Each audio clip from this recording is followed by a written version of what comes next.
नाज़रीन, आप देख रहे हैं सुबह सवेरे पाकिस्तान। मैं हूं आपके साथ आपकी मेज़बान रमशा कंवल और आज मैं यहां मौजूद हूं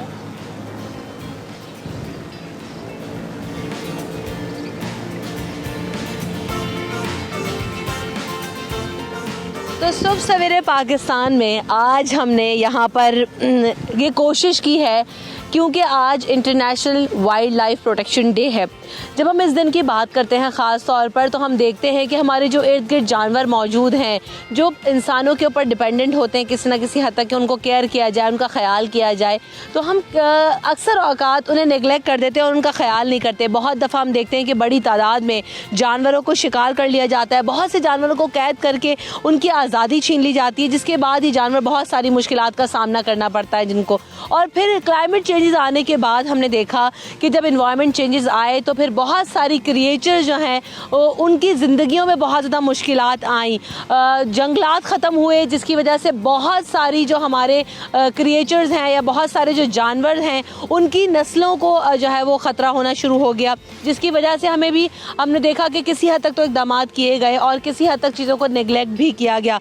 तो ख़ास तौर पर जब हम जानवरों की खुराक की बात करते हैं, पानी की बात करते हैं, तो आप देख रहे हैं कि ये आज मैंने भी किया है और ये बहुत छोटी सी काविश है जो मैं और आप कर सकते हैं। ये इतना सा बाजरा है जो हम जो है ना वो अपने जानवरों को डाल सकते हैं, ये सदका जारिया भी है और हम इस तरह उनकी मदद भी कर सकते हैं। ऐसी बहुत सारी छोटी छोटी चीज़ें हैं जो हम अपने इर्द गिर्द जानवरों के लिए कर सकते हैं। हम देखते हैं कि गली मोहल्लों में दीगर जानवर गुजर रहे होते हैं, घूम रहे होते हैं, जिन्हें खुराक के मसाइल का सामना करना पड़ता है। शदीद गर्मी में ऐसा होता है कि पानी नहीं जानवरों को मिल रहा होता है, तो हम सब की ये जिम्मेदारी है कि किसी ना किसी तरीके से जो उनकी खुराक है, जो पानी की ज़रूरत है गर्मी में, जो उनको खाने की ज़रूरत है, हम वो उन्हें मुहैया करें। आज बताएं आपको कि जंगली हयात के तहफ़्फ़ुज़ का आलमी दिन मनाया जा रहा है और यही है कि जिन नबातात को या जिन जानवरों को हयातियात की अगर हम बात करें तो उनको जो ख़तरा है और फिर किस तरह उनको तहफ़्फ़ुज़ फ़राहम करना है। जो मौसमियाती तब्दीलियाँ हो रही हैं और बड़े बड़े जो है इवेंट्स अब मुनक्किद हो रहे हैं इस हवाले से। अब ये भी देखा कि जंगलात को आग लगा दी जाती है और फिर जिसकी वजह से जो है ना इंसान अपनी तो ज़रूरतें पूरी कर लेता है लेकिन उन जानवरों की जो कि आवाज़ नहीं निकाल सकते, जो अपने मसाइल आगाह नहीं कर सकते, उनको कितनी मुश्किलात का सामना करना पड़ता है। और फिर जंगलात की कटौती की वजह से एनवायरनमेंट चेंजेस के साथ साथ जो और दीगर असरात हो रहे हैं उन तमाम चीज़ों पर आज हम बात करने की कोशिश करेंगे। हमारे साथ डॉक्टर मसूद अरशद साहब मौजूद हैं जो कि senior director water, food and climate हैं, WWF पाकिस्तान से इनका ताल्लुक। अस्सलाम वालेकुम डॉक्टर मसूद अरशद साहब। वालेकुम सलाम जी, बिल्कुल ठीक ठाक जी, फर्स्ट क्लास।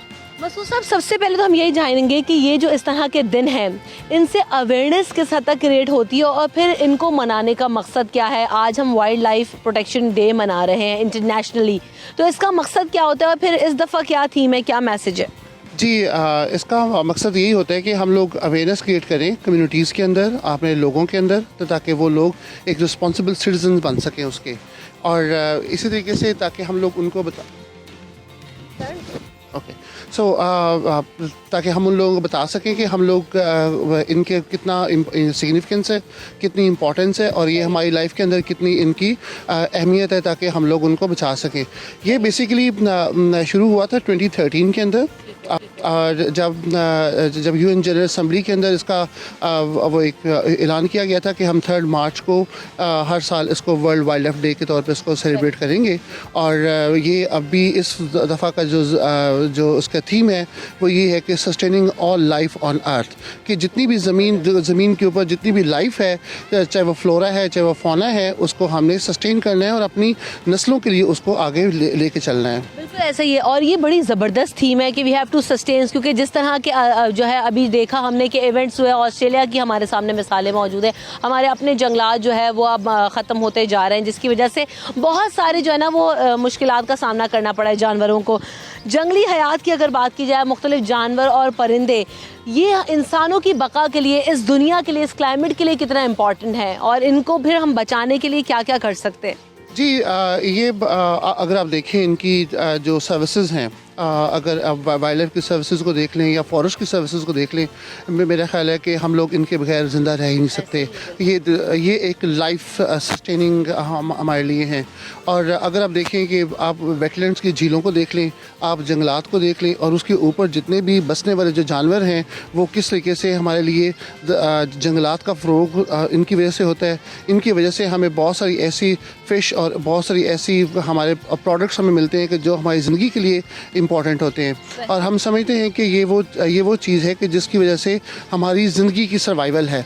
और यही वो चीज़ है कि जिसकी वजह से आप देख सकते हैं कि हमारी बहुत सारी जो फिशेस की प्रोडक्शन है, हमारी जो फॉरेस्ट के प्रोडक्ट्स हैं, हमारे बहुत सारे जो वाइल्ड लाइफ के प्रोडक्ट्स हैं, और वाइल्ड लाइफ की वजह से हमें बहुत सारे जो फ़ायदे मिलते हैं वो अनगिनत हैं। बहुत सारे इलाकों में शिकार का कल्चर बड़ा आम है, जिसकी वजह से हमने देखा कि बहुत सारे हमारे जो जानवर हैं उनकी नस्लों को ख़तरा हुआ, जिसके बाद बैन्स भी लगाए गए, शिकार पर पाबंदी लगाई गई।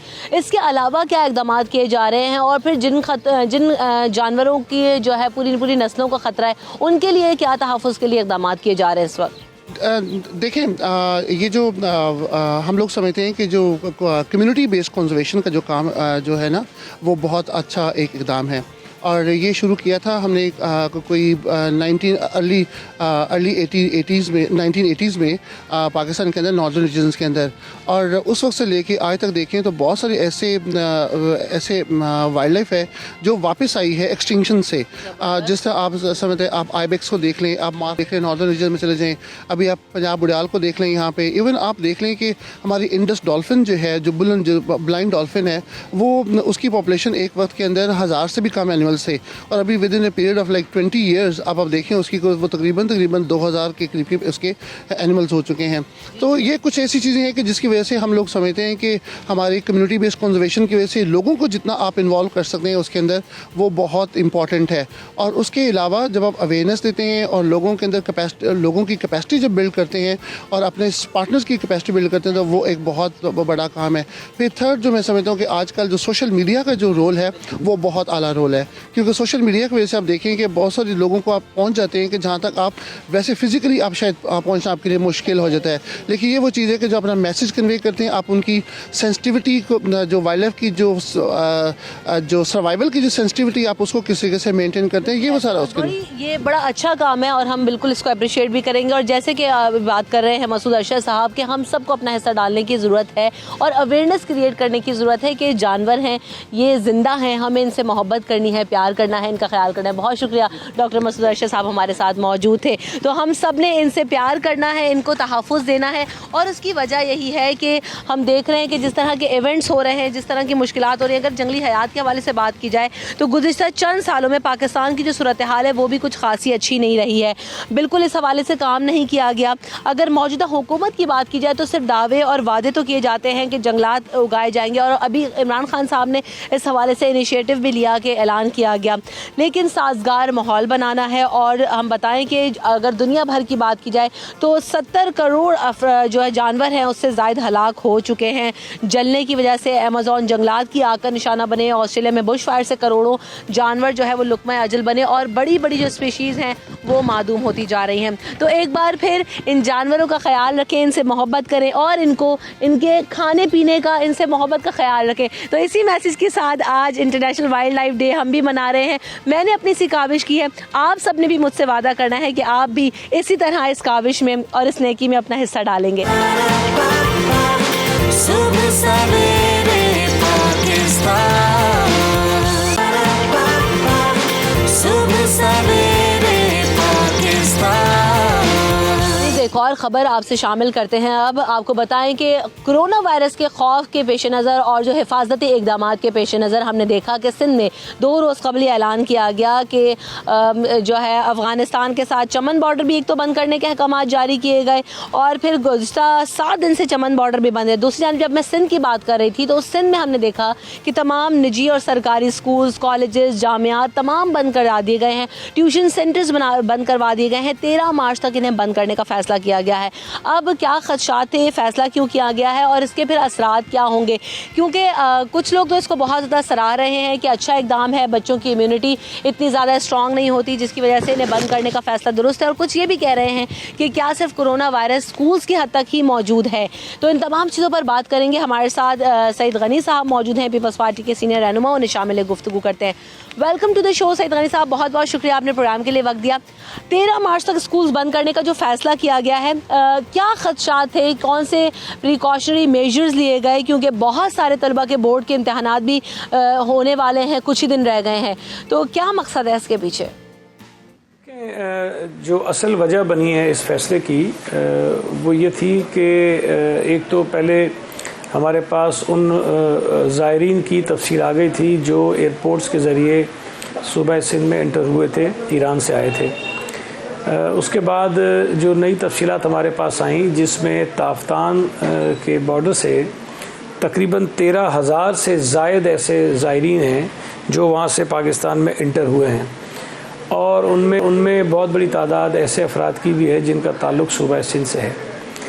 13 तारीख तक या यूँ कह लें कि 16 तारीख को दोबारा स्कूलों ने, कॉलेजेस ने खुलना है। तो ये जो अरसा हमने बीच में रखा है वो ये चीज़ जहन में थी, और इसमें यकीनन हमारी जो टास्क फोर्स बनाई है सीएम साहब ने, उसके अंदर काफ़ी माहिरीन भी शामिल हैं। उन सब का ये ख्याल था कि चूँकि ये जो कोरोना वायरस है इसके जो सिम्टम्स हैं वो 14 दिन के अंदर अंदर ज़ाहिर हो जाते हैं, और जितने ज़ायरीन पाकिस्तान में एंटर हो चुके हैं हम ये चाहते थे कि वो 14 दिन का अरसा गुजर जाए ताकि हमें ये यकीन हो जाए कि खुदा न खास्ता अगर कोई इससे मुतासिर हैं तो उनकी तफसील भी सामने आ जाए, और अगर किसी को कुछ नहीं हुआ तो वो भी क्लियर हो जाएंगे 2 हफ्ते के अरसे के अंदर अंदर।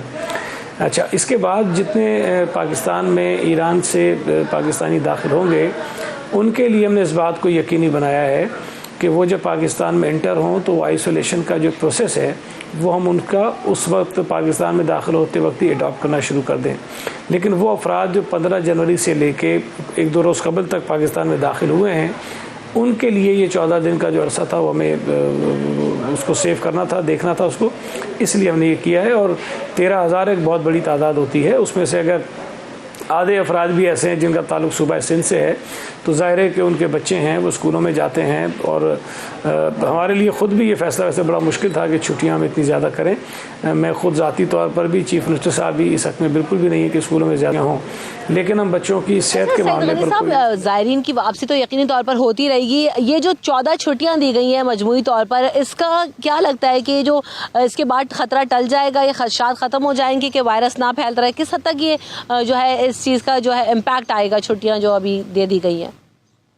एहतियाती तदाबीर इख्तियार कर रहे हैं, और दुनिया के बहुत सारे ममालिक हैं जिन्होंने शायद इससे बड़े ज़्यादा सख्त फैसले किए हैं। अल्लाह का शुक्र है कि पाकिस्तान में अभी तक जो मरीज़ों की तादाद है वो इतनी ख़तरनाक हद तक नहीं है। सिर्फ 4 मरीज़ हैं जो सामने आए हैं, और वो भी बेहतर हो रहे हैं। लेकिन हमें एहतियात करना बहुत ज़रूरी है, और खुदा न खास्ता अगर हम ये एहतियात नहीं करते हैं और कोई ऐसी सूरत हाल पैदा हो जाती है जिसको कंट्रोल करना बाद में ज़्यादा मुश्किल हो तो हमें उस पर शायद अफसोस होगा। तो हमसे हत्तल इम्कान कोशिश ये की जा रही है कि इस वर्ष को फैलने के जो रास्ते हो सकते हैं उन रास्तों को हम रोकें, बंद करें, ताकि हम अपने लोगों को इससे महफूज रख सकें। अब ये कहना कि कितना फ़ायदा होगा कितना नहीं होगा, ये तो ज़ाहिर है कि जो चीज़ हो जाती है उसका पता चलता है, जो नहीं होती उसका पता भी नहीं चलता। तो अल्लाह करे कि हम इससे महफूज रहें, तो इसको अंदाज़ा भी नहीं होगा कि इसका कितना फ़ायदा हुआ है।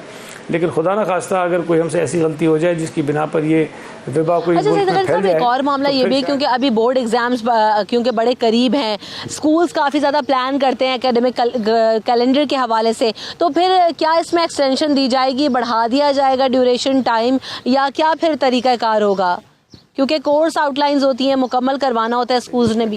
प्लान है स्कूल्स का, वो बिल्कुल मुतासर होगा, और एग्ज़ाम्स जो लोगों के होने थे, बच्चों के होने थे, वो भी मुतासर होंगे। लेकिन ज़ाहिर है कि हमने जो काम किया है, जो इक़दाम किया है, जिस वजह से किया है, उसकी अपनी जगह एक अहमियत है। बहुत सारे स्कूल्स हैं जो अपने प्लान को रिव्यू कर रहे हैं, उसको रिवाइज़ करेंगे। वो हमारी अपनी एक स्टीयरिंग कमेटी यहाँ है सूबा सिंध में, हम उसकी मीटिंग करने जा रहे हैं बहुत जल्द। उस मीटिंग में हम तमाम स्टेक होल्डर्स को बिठाएंगे और उसका कोई ना कोई हल ज़रूर निकालेंगे। हम चाहेंगे कि जो वक्त बच्चों का ज़ाया हो रहा है उसको किसी न किसी तरह से हम अच्छा सर, प्राइवेट स्कूल एसोसिएशन ने भी बड़ा इस मामले को उठाया और कहा गया है कि दरख्वास्त भी एक तो दी गई है कि जो फैसला लिया गया उसको ज़रा नज़रसानी की जाए, देखा जाए कि स्कूल्स क्यों बंद किए गए हैं। और फिर उसकी वजह से एक तो ना सिर्फ एक खौफ फैल गया बल्कि देख रहे हैं कि दूसरी जानिब PSL भी हो रही है, उसमें भी लोग जा रहे हैं, बड़ी तादाद में स्टेडियम में मौजूद होते हैं अगर मजमा इकट्ठा करने या इसके जो है प्रिकॉशनरी मेजर्स की अगर हम बात करते हैं। फिर शादी ब्याह की तकरीबात भी हो रही हैं, बाकी सारी गैदरिंग्स भी हो रही हैं, तो वाई ओनली स्कूल्स? देखें, इस फैसले को हम वापस तो नहीं लेंगे फ़िलहाल किसी एक तंजीम के उसके कहने पे। हमें पता है उनको परेशानी हो रही है, लेकिन बहरहाल हमारे लिए बच्चों की सेहत जो है वो ज़्यादा अहम है।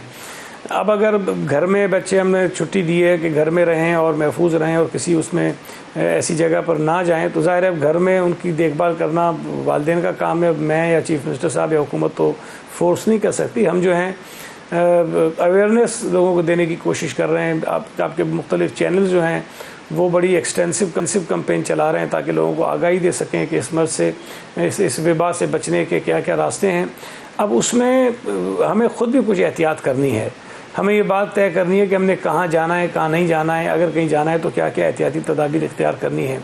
हमने बच्चों को महफूज करना ज़्यादा ज़रूरी समझा, ज़्यादा मुनासिब समझा, हमने स्कूल बंद कर दिए ताकि खुदा न खास्ता स्कूल्स के ज़रिए ये चीज़ कहीं ना फैल जाए। और हमारे पास स्कूलों में कोई 85 लाख से ज़्यादा बच्चे पढ़ते हैं। आप ज़रा अंदाज़ा तो लगाइए कि वॉल्यूम कितना बड़ा है। अगर हम इन 85 लाख बच्चों को इस तरह छोड़ दें और खुदा न खास्ता कहीं एक जगह से ये वबा फैलती है किसी एक स्कूल से, तो बहुत ज़्यादा ख़तरनाक सूरत पैदा हो सकती है। अब शादी ब्याह के इवेंट्स हो रहे हैं, ज़ाहिर है कि लोगों को पता है कि हमने क्या उसमें एहतियात करना है। अगर मैचेस हो रहे हैं तो लोगों को पता है कि उसमें क्या एहतियात करना है। मैचेस में जाना, शादियों में जाना लोगों की अपनी चॉइस होती है। हम ये नहीं कर सकते कि स्कूल खुले हुए और बच्चों को हम कहेंगे तुम्हारी मर्जी है तो स्कूल आओ या ना आओ। हम ये चाहते हैं कि अगर स्कूल से बच्चों को हमने रखना है, दूर रखना है, कुछ दिन की छुट्टियां करनी है, तो उनका जो तालीमी साल है उसको मुतासर ना करें। वरना शायद हम कुछ भी ना करते, वालिदैन बच्चों को खुद ही स्कूल ना भेजते। लेकिन एक जिम्मेदार हुकूमत होने के नाते हमने ये फैसला किया है और ज़ाहिर है इस पर लोग तनकीद भी करेंगे, लेकिन मैं समझता हूँ कि हमने फैसला बिल्कुल आप ठीक कह रहे हैं। लेकिन जिस हद तक स्कूल्स बंद कर दिए गए हैं तो दूसरी तरफ हम ये भी देख रहे होते हैं कि हम क्योंकि सैर सपाटे की बहुत ज़्यादा आदत होती है लोगों को, कराची में भी वीकेंड्स पे भी डाइन आउट करते हैं, रेस्टोरेंट्स जा रहे हैं, रिश्तेदारों से मिलने जा रहे हैं, बच्चे गली मोहल्लों में खेल रहे हैं, पार्क्स में खेल रहे हैं, PSL और XYZ बहुत सारी एक्टिविटीज़ हो रही हैं। तो इस हवाले से जो है ना वो क्या अवेयरनेस देनी चाहिए या किस हद तक जो है ना वो इस वक्त बाहर निकलना या सारी चीज़ों को, एक्टिविटी को अपनी तर्क करना चाहिए? देखें, मैंने जिस तरह बताया ना कि अवेयरनेस कैंपेन्स चल रही हैं, अखबारात के ज़रिए हम बता रहे हैं, TV के ज़रिए हम बता रहे हैं, आपके अपने चैनल्स जो है वो आवाम के लिए इस किस्म के आप खुद बना रहे हैं, ऐड बना रहे हैं, लोगों को बता रहे हैं कि जी क्या क्या एहतियात करनी चाहिए। तो मैं समझता हूँ कि ये बहुत बड़े पैमाने पर एक कैंपेन चल रही है जिसमें हुकूमतें भी कर रही हैं, आपके चैनल्स भी कर रहे हैं और मुख्तलिफ जो तंजीमें हैं वो भी इसके अंदर अपना काम कर रही हैं। अब ये ज़िम्मेदारी तो ज़ाहिर है कि हर फ़र्द की अपनी भी बनती है कि अगर कोई बालिग शख्स है तो उसे खुद पता है कि हमें क्या करना है, लेकिन अगर कोई बच्चा है उनके वालिदैन की ज़िम्मेदारी बनती है कि उसको इस तरह की एहतियाती तदाबीर उससे करवाएं जिससे बच्चा उनसे चीज़ों से महफूज रह सके। और ये मैं समझता हूँ सबके लिए बहुत ज़रूरी है कि हम इस वक्त एहतियात कर लें। खुदा न खास्ता सूरत हाल अगर ख़राब होती है तो बहुत ज़्यादा चीज़ें हमें तकलीफ़ में डाल सकती हैं। अगर हम थोड़ा सा दुनिया में अपने इर्द गिर्द नज़र डालें तो शायद बहुत ज़्यादा सख्तियाँ की हैं हुकूमतों ने और बहुत सारे ऐसे इज्तिमात जो है उन्होंने बंद कर दिए जो शायद आम दिनों में कोई सोच भी नहीं सकता। सऊदी अरब ने जो है उम्रे के जो वीज़े हैं उसके ऊपर पाबंदी लगा दी है। ईरान में हमने ये इत्तलात दी है कि शायद जुम्मे की जो इज्तिमात होते हैं मसाजिद में उसके ऊपर पाबंदी लगा दी गई है। और यूरोप के और बहुत सारे ममालिक ने ऐसी जो सरगर्मियाँ थी उसके ऊपर पाबंदियाँ लगाई हैं। अल्लाह का शुक्र है कि हम उस सूरत हाल से बहुत महफूज हैं और हमने सिर्फ़ और सिर्फ अभी स्कूलों और कॉलेजों और तालीमी इदारों को बंद किया है।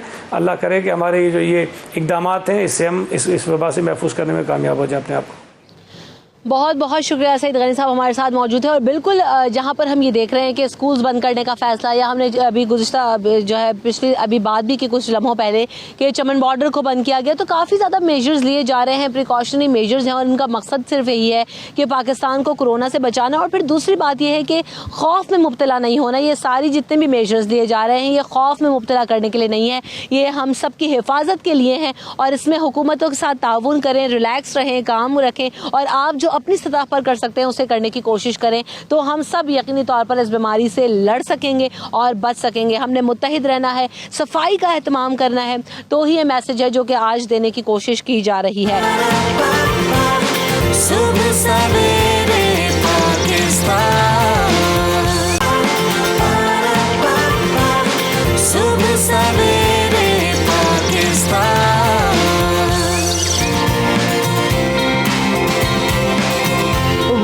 तो जनाब अब हम बात करने जाएंगे जुम्बा डांस के ऊपर, जुम्बा एक्सरसाइज के ऊपर, कि जुम्बा करके आप कैसे अपना वजन कम कर सकते हैं, हेल्दी और फिट रह सकते हैं। क्योंकि हम आप देखते हैं कि मुख्तलिफ सेगमेंट्स इस तरह से करते हैं कि आपका वजन भी कम रहे, आपकी डाइट हेल्दी रहे, आपकी सेहत अच्छी रहे, और साथ साथ उसके लिए जो डिफरेंट एक्सरसाइज होती हैं हम उनको डिस्कस करते हैं। तो आज जो हम पर्टिकुलरली बात कर रहे हैं वो जुम्बा के ऊपर बात करें कि जुम्बा किस हद तक जो है वो आपकी बॉडी को टोन करता है, आपका वजन कम करता है, और कितनी जल्दी कर सकता है। तो ये जो टिप्स एंड ट्रिक्स हैं वो आज जानने की कोशिश करेंगे कि क्या है, कितना टाइम ड्यूरेशन देना चाहिए जुम्बा को करने के लिए। तो हमारे साथ जो मेहमान मौजूद हैं, जो एक्सपर्ट्स मौजूद हैं, उनका तारुफ आपसे करवाएं। तो हमारे साथ इस वक्त मौजूद हैं नसरुल्लाह, जो कि जुम्बा एक्सपर्ट हैं और पायनियर हैं जुम्बा डांस के। पाकिस्तान के अंदर उन्होंने स्टार्ट करवाया 45 डेज चैलेंज, आपने जो है वो इंट्रोड्यूस किया जुम्बा से रिलेटेड। उसके अलावा इंटरनेशनल जुम्बा प्रेजेंटर हैं from USA, certified nutrition coach भी हैं। So welcome to the show Nasrullah, कैसे हैं आप? बिल्कुल ठीक है। साथ साथ जहां हम बात करते हैं कि चूंकि आप कोई भी एक्सरसाइज करें, कोई भी आप चाहे वो जुम्बा करें, योगा करें, XYZ, कोई भी आप अपनी बॉडी को टोन करने के लिए आप चीज़ करें, तो उसके लिए डाइट का होना बहुत ज़्यादा ज़रूरी। तो हमारे साथ डॉक्टर सारा फारूकी मौजूद हैं जो कि न्यूट्रिशनिस्ट हैं, उनको वेलकम करेंगे शो में। और साथ साथ मुझे लाहौर में ज्वाइन कर रहे हैं शान अकरम, जो कि जिम ट्रेनर हैं और जिम से ही हमारे आज आपके साथ मौजूद होंगे। क्योंकि अक्सर आप देखते हैं कि शान यहाँ पर मौजूद होते हैं, बट आज हमने कहा कि शान आपने अपने जिम से हमें एक्सरसाइजेस करके दिखानी है और बताना है कि किस तरीके से जल्द अज जल्द वजन कम हो सकता है। So welcome to the show Shaan, कैसे हैं आप? भी ठीक है? ठीक ठाक, आप सुनाएं, आप कैसी हैं? अल्हम्दुलिल्लाह। So all set to go, all fit. तो सबसे पहले आज क्योंकि हम जुम्बा पे बात कर रहे हैं शान, तो नसरुल्लाह हमारे साथ मौजूद है जो कि जुम्बा एक्सपर्ट है। जब जुम्बा की बात की जाती है तो बड़ा एक्साइटिंग तो लगता है देखने में। मैं पहले लोगों को बताना चाहूँगी कि जुम्बा है क्या। नसरुल्लाह उसको प्लीज़ बताएं कि ये होता क्या है, और इसके जो है वो टेक्निक्स वगैरह पे भी हम आएंगे। लेकिन सबसे पहले जुम्बा डांस जिसको हम कहते हैं, जुम्बा एक्सरसाइजेज जिनको हम कहते हैं। जी, जुम्बा क्या है, ये बहुत कॉमन क्वेश्चन है, हर बंदा पूछता है। और हम वैसे जब क्लास में आते हैं तो हम बताते नहीं, उनको कहते हैं जी पहले करें फिर आप हमें बताएं कि क्या चीज़ है। लेकिन 2 वर्ड्स में अगर मैं बताऊं तो Zumba is a dance fitness program. लेकिन जुम्बा फिटनेस ने, जो कि फ्लोरिडा में हमारा हेड ऑफिस, उन्होंने और भी स्पेशलिटीज़ जो है डिज़ाइन की डिफरेंट एज ग्रुप्स के लिए और डिफरेंट इंटरेस्ट वाले लोगों के लिए, जिनमें ज़ाहिर है किड्स के लिए लैदा था, ओल्डर एक्टिव्स के लिए लैदा था, यंगस्टर्स के लिए लैदा, even for the kids. Even kids के अलावा जो है एक जुम्बीनी प्रोग्राम है, वो that is from 2 to 4 years old kids जो बिल्कुल क्रोलिंग करते हैं, उनके लिए क्या करते हैं? ये तो बड़ी इंटरेस्टिंग चीज़ आपने बता दी, तो पहले इस पे बात होगी। यानी कि वो हर एज ग्रुप को केटर करते हैं, और उसमें ज़ाहिर है मदर्स जो हैं वो साथ इन्वॉल्व होती हैं, और उनके स्पेशल प्रोग्राम्स होते हैं, दैट कॉल जुम्बीनी। उसके बाद आता है जुम्बा किड्स, उसके बाद आता है फिर रेगुलर जुम्बा। तो फिर उसके बच्चों बाद को इन्वॉल्व करने का मकसद क्या है नसरुल्लाह? पहले अभी आगे नहीं मैंने आपको जाने देना, पहले यही जरा बात होगी। बच्चों को क्या इन्वॉल्व करने का मकसद है इसमें? बच्चों को इन्वॉल्व करने का मतलब ये है कि उनकी जो है वो उनमें हैप्पी हार्मोन्स जो है वो ज़्यादा पैदा किए जाए। यू नो, आपको पता है म्यूज़िक जो है इटसेल्फ इज़ एक मेडिटेशन है जो गिनी जाती है कि मतलब आप म्यूज़िक सुनते हैं तो रिलैक्स होते हैं। तो म्यूज़िक को जब आपके वर्कआउट के साथ सिंक कर दिया जाए तो आपका वर्कआउट मज़ेदार बन जाता है, और फन देखिए बन ना जाता है। आजकल तो बच्चों की हेल्दी एक्टिविटी, फिजिकल एक्टिविटी बिल्कुल खत्म होती जा रही है, मोबाइल और बाकी सारी चीज़ों, तो which is a very good thing. मुझे बड़ा अच्छा लगा सुन के, न्यू फॉर मी। बाकी आप कुछ बता रहे थे, तो नेक्स्ट प्रोग्राम्स क्या हैं? नेक्स्ट प्रोग्राम्स जो हैं, इसमें जो है जो जुम्बा डांस फिटनेस प्रोग्राम था, तो बहुत सारे लोग अपने जिम में भी देखा होगा अक्सर कि लोग क्या करते हैं कि वो हैंड फ्रीज लगा के तो वर्कआउट कर रहे होते हैं, तो actually they want to divert their attention from the intensity. वो कहते हैं इंटेंसिव वर्कआउट कर रहे हैं, चलो हमारा म्यूजिक जो है ना अटेंशन ले जाएगा, हमें इंटेंसिव नहीं लगेगा। सही बात है। यही करते हैं। तो उन्होंने ऐसा इंटरेस्ट जान के लोगों को आके, क्योंकि लोग जो है वर्कआउट करना चाहते हैं म्यूजिक पे, उन्होंने एक non dance fitness programme introduce किया that called strong by Zumba. वो still on the music, every beat is sync on the music, यानी कि जो भी आप वर्कआउट कर रहे हैं म्यूजिक के ऊपर है, ठीक है, but it's non dance fitness program. फिर इसके अलावा उन्होंने एक प्रोग्राम इंट्रोड्यूस किया दैट वाज जुम्बा टोनिंग। वो टोनिंग स्टिक्स डंबल्स होते हैं, नॉर्मल आपके डंबल्स होते हैं उसमें वेट होता है, लेकिन ये जो डंबल्स होते हैं इनके अंदर बॉल्स होती हैं। When you do that it look like छन छन छन छन। So you enjoy doing that.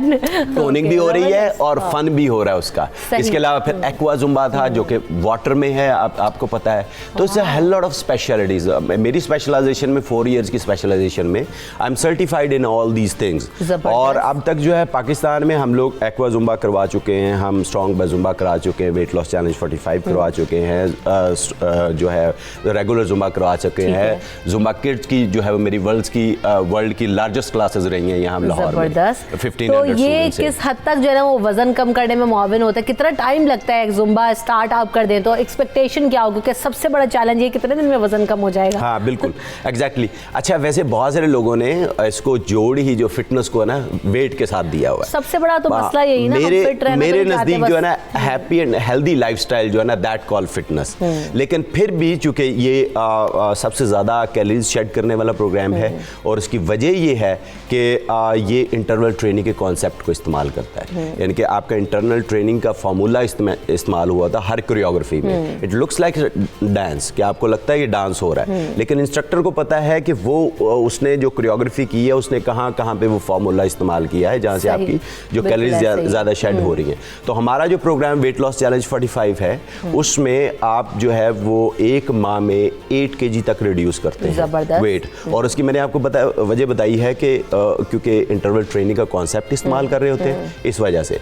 और जो हमारे 6 वीक्स के प्रोग्राम है 11 kg तक, अगर आप जाएं तो सोशल मीडिया पे हमारा भरा हुआ है, लोगों ने खुद से जो यानी बड़ा इजी है उसको जो है ना कुछ ही दिनों में आप काफी हद तक वजन कम कर सकते हैं। शान भी हमारे साथ मौजूद है, जिम इंस्ट्रक्टर हैं, तो उनसे पूछते हैं। शान, आप लोग भी जुम्बा वगैरह करवाते हैं या किस तरह से जो है ना वो प्लान देते हैं, एक्सरसाइजेज देते हैं ताकि वजन भी कम हो, पेट कम किया जा सके? क्योंकि सबसे ज्यादा मुझे तो लगता है पाकिस्तान का बड़ा मसला यही है कि सबके बड़े बड़े पेट वो कैसे कम हो सकता है?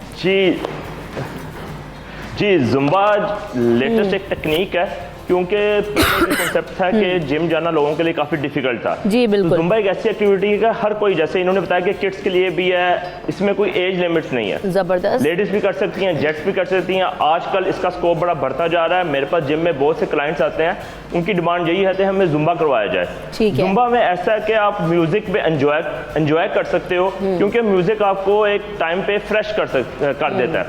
तो जुम्बा में जो एक्सरसाइज यूज होती हैं वो म्यूजिक बीट पे चलती हैं। जैसे कोई भी एक्टिविटी आप कर लें, आप ये क्रॉस आप लेग्स ये कर लें, जंपिंग कर सकते हैं साथ, ऐसे ऐसे ऐसे। सही। फिर आप साइड्स कर सकते हैं म्यूजिक के साथ। ये आपको इंस्ट्रक्टर साथ साथ म्यूजिक की बीट पे चलाता है। जंपिंग भी हो सकती है, डांस भी हो जाता है और एक्सरसाइज भी साथ साथ हो जाती है। ये वेट लॉस में बहुत हेल्पफुल है, क्योंकि लोग इसकी तरफ इसलिए जा रहे हैं कि देखने में बड़ी ईजी है और एंजॉयबल है।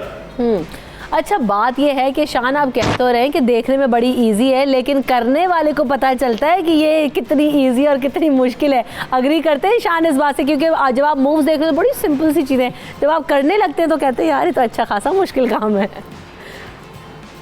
लेकिन हाँ, स्टार्ट में क्योंकि जब एक्सरसाइज स्टार्ट करोगे तो थोड़ी सी डिफिकल्टी तो आएगी, लेकिन जैसे जैसे आप रिदम में आते जाते हो तो वो मुश्किल आपके लिए आसान होती जाती है। बिल्कुल है। तो देखिए, कुछ ना होने से कुछ करना बेहतर है। आप कुछ करेंगे तो फैट लॉस कर पाएंगे, ऐसे अगर आप बैठे रहेंगे घर पे तो कुछ भी नहीं कर पाएंगे। बिल्कुल सही। ये जो हम बात करते हैं, चाहे हम जुम्बा कर लें या डिफरेंट एक्सरसाइज, अभी शान से भी पूछेंगे, डिफरेंट एक्सरसाइजेज भी जुम्बा भी आपको दिखाएंगे कि किस तरह टेक्निक्स हैं, कैसे आप लोग घर में भी कर सकते हैं और जो है वो आप इंस्टीट्यूट्स भी जाके इसको प्लान को ले सकते हैं। तो ये सबसे पहले तो हम यही जानना चाहेंगे कि ये कितना इंपॉर्टेंट है, चाहे आप कुछ भी कर रहे हो, जुम्बा कर रहे हो, एक्सरसाइजेस कर रहे हो, डाइट कितना मेजर रोल प्ले करती है? आप करते रहे जनाब 45 डेज में, अगर वो डाइट प्लान नहीं देंगे तो कैसे काम होगा? ये सबसे मेजर रोल प्ले तो आपका डाइट करता ही है। ऑब्वियसली 70 to 80% आपका जो रोल है वो डाइट प्ले करता है। उसके बाद फिर आप साथ में एक्सरसाइज या जुम्बा क्लासेस या जो भी आप ले रहे हैं। अगर आप सिर्फ कॉन्स्टेंटली एक्सरसाइज कर रहे हैं या फिर सिर्फ जुम्बा क्लासेस कर रहे हैं और आप कोई प्लान फॉलो नहीं कर रहे या कोई आपका डाइटरी पैटर्न ठीक नहीं है, बाहर का ज़्यादा खा रहे हैं, आपका प्रोसेस फूड ईटिंग हैबिट ज़्यादा है आपकी, आप जंक फूड ज़्यादा खा रहे हैं, तो वो वेट अगर थोड़ा बहुत ड्रॉप भी होगा तो वापस गेन हो जाएगा। तो ये जो है ये साइड बाय साइड चलता है। तो इट इज़ वेरी इंपॉर्टेंट कि आप अपना जो है डाइटरी पैटर्न भी उतना ही बेहतर रखें, हेल्दी फूड्स का इंटेक रखें और अपना पोर्शन कंट्रोल करें, और उसके साथ फिर आप एक्सरसाइज और जुम्बा क्लासेस को भी आप इंजॉय कर सकते हैं। एंड जैसे कि इन्होंने बात की कि ख़ासतौर पे जैसे बच्चों के लिए जुम्बा क्लासेस जो है इंट्रोड्यूस करवाई गई हैं, बहुत अच्छी बात है।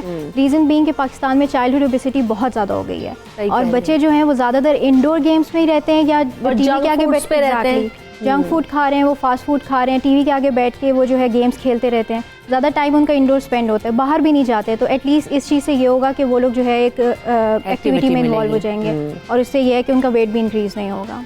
सही, बड़ी ज़बरदस्त। अच्छा, वाटर इनटेक कितना इंपॉर्टेंट है? क्योंकि जुम्बा में मैं पूछूंगी भी नसरुल्लाह से, बल्कि पहले नसरुल्लाह से पूछते हैं, ये जब जुम्बा कर रहे होते हैं तो एक सेशन कितना लंबा होता है और उसमें पानी पी सकते हैं या आपको जो है वो पानी बिल्कुल भी अलाउ नहीं है उसको पीना? 45 मिनट टू 1 आवर की जो है एक्टिविटी होती है और उसमें हम बाकायदा तौर पे ब्रेक्स देते हैं कि आप जो है पानी पिएं, इनकरेज करते हैं। और हमारे यहाँ होता है ख़ास तौर पे वो लोग जो कि वेट रिड्यूस करना चाह रहे हैं वो 1.5 लीटर की जो बॉटल है वो ख़त्म करके जाएं, ये होता है। क्योंकि हमें असल में बॉडी का वाटर खुश्क नहीं करना होता। एक एक्सपर्ट जो है न्यूट्रिशन कोच जो है या एक एक्सपर्ट जो है इंस्ट्रक्टर है, वो कभी भी आपकी बॉडी का वाटर खुश्क करने पे जोर नहीं देगा, वो फैट लॉस पे जोर देगा। What we actually do, you know, जैसे सारा ने भी अभी बताया, nutrition plan it's like it's compulsory thing.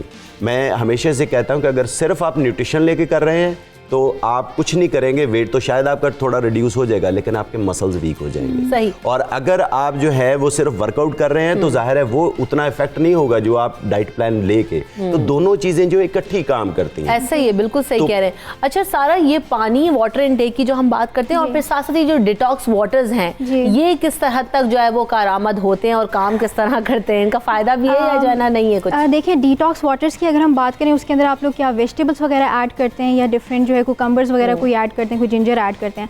अगर हम उनकी बात करें तो उनके अलग से हेल्थ बेनिफिट्स ज़रूर हैं, लेकिन हम उनको ये नहीं कह सकते कि डिटॉक्सिफिकेशन करते हैं, क्योंकि आपकी बॉडी में ऑलरेडी आपके किडनीज और लिवर इसीलिए ही बनाए गए हैं कि वो डिटॉक्सिफाई करते रहते हैं कॉन्स्टेंटली। पूरा दिन आपकी बॉडी जो है डिटॉक्सिफाई होती रहती है। तो स्पेशली कोई और चीज़ आप लेके ये कहें कि सिर्फ इससे डिटॉक्सिफिकेशन होती है तो ये कहना गलत है। सही। तो वाटर का इंटेक जहाँ आप कह रही हैं, तो वाटर का इंटेक इज़ वेरी इंपॉर्टेंट। जैसे इन्होंने कहा है कि वर्कआउट करते हुए भी, चाहे आप कोई क्लासेस ले रहे हैं तब, क्योंकि आप बहुत ज़्यादा स्वेटिंग करते हैं, आपके जो है स्वेटिंग के साथ साथ जो है सोडियम भी आपका जो है निकलता रहता है बॉडी से। तो इट्स वेरी इंपॉर्टेंट कि रिहाइड्रेशन साथ साथ होती रहे। अगर आप रिहाइड्रेट नहीं करेंगे तो there is a very good chance कि आप बीच में बेहोश हो जाएं या चक्कर आना शुरू हो जाए और आप मजीद ना करें। चलें तो पहले एक्सरसाइजेस देखते हैं कि किस तरह की एक्सरसाइजेज हो रही हैं, फिर आपसे उसके अकॉर्डिंग डाइट प्लान पूछेंगे कि किस तरह जो है ना वो हमें डाइट करनी चाहिए या वजन कम करने के लिए, स्मार्ट या फिट रहने के लिए।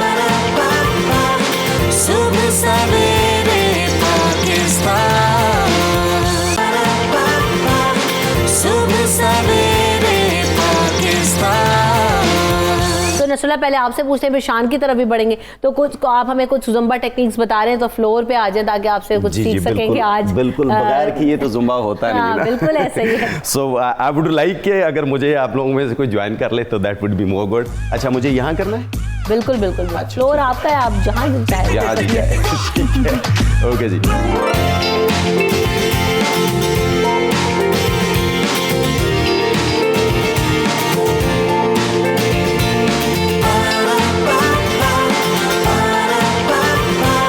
सुबह सवेरे पाकिस्तान।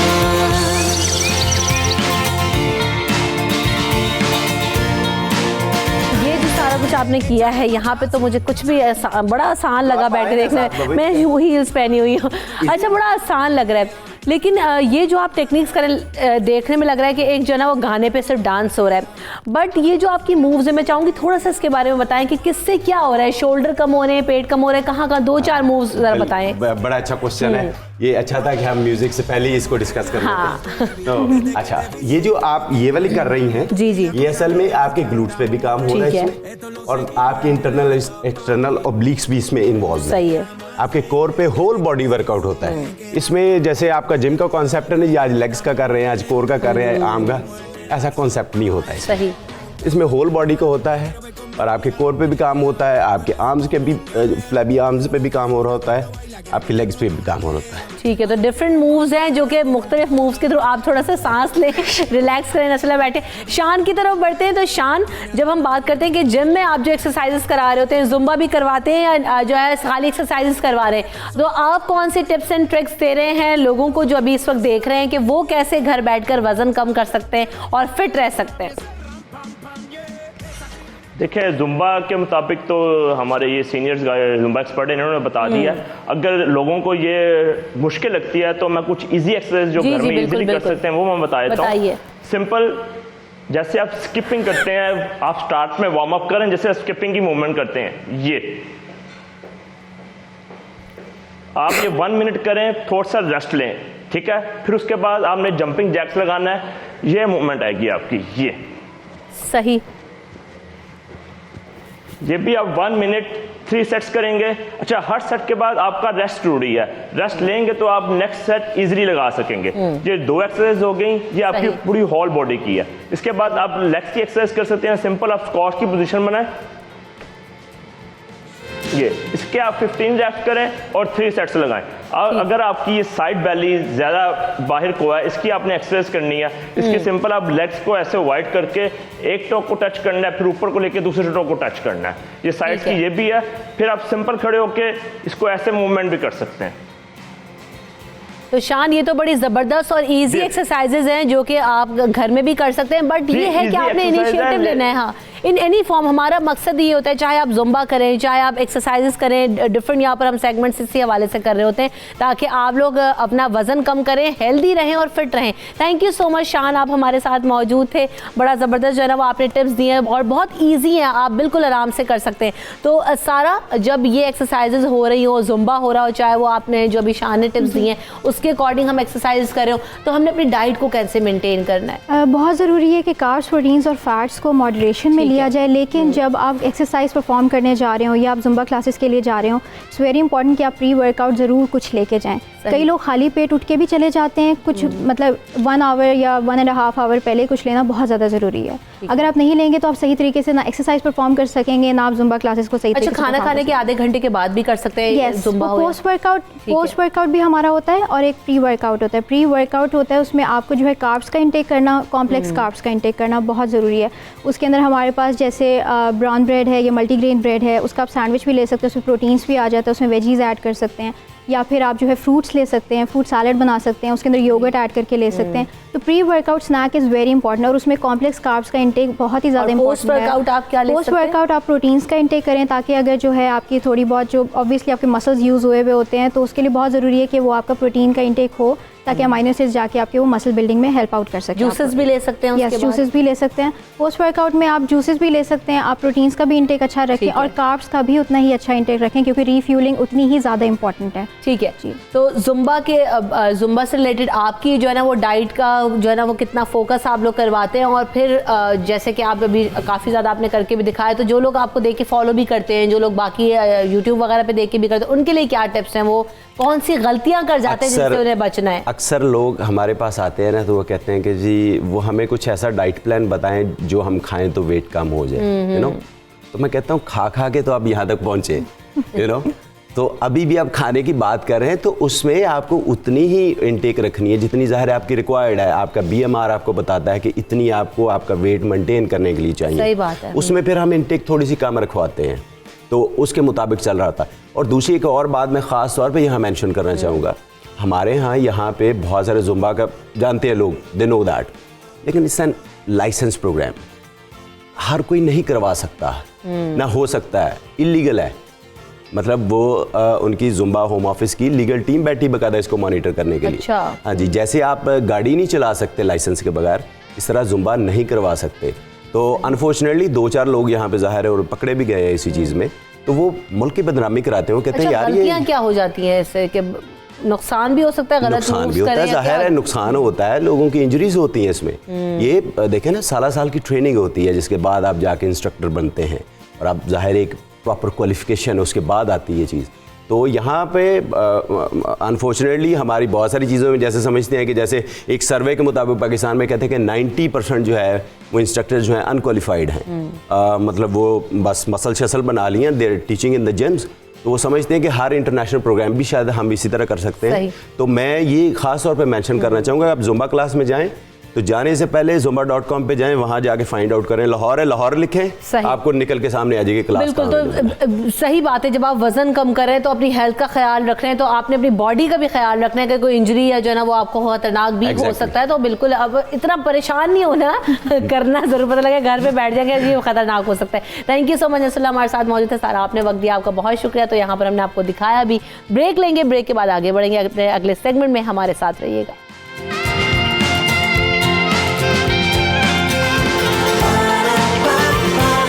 सुबह सवेरे पाकिस्तान,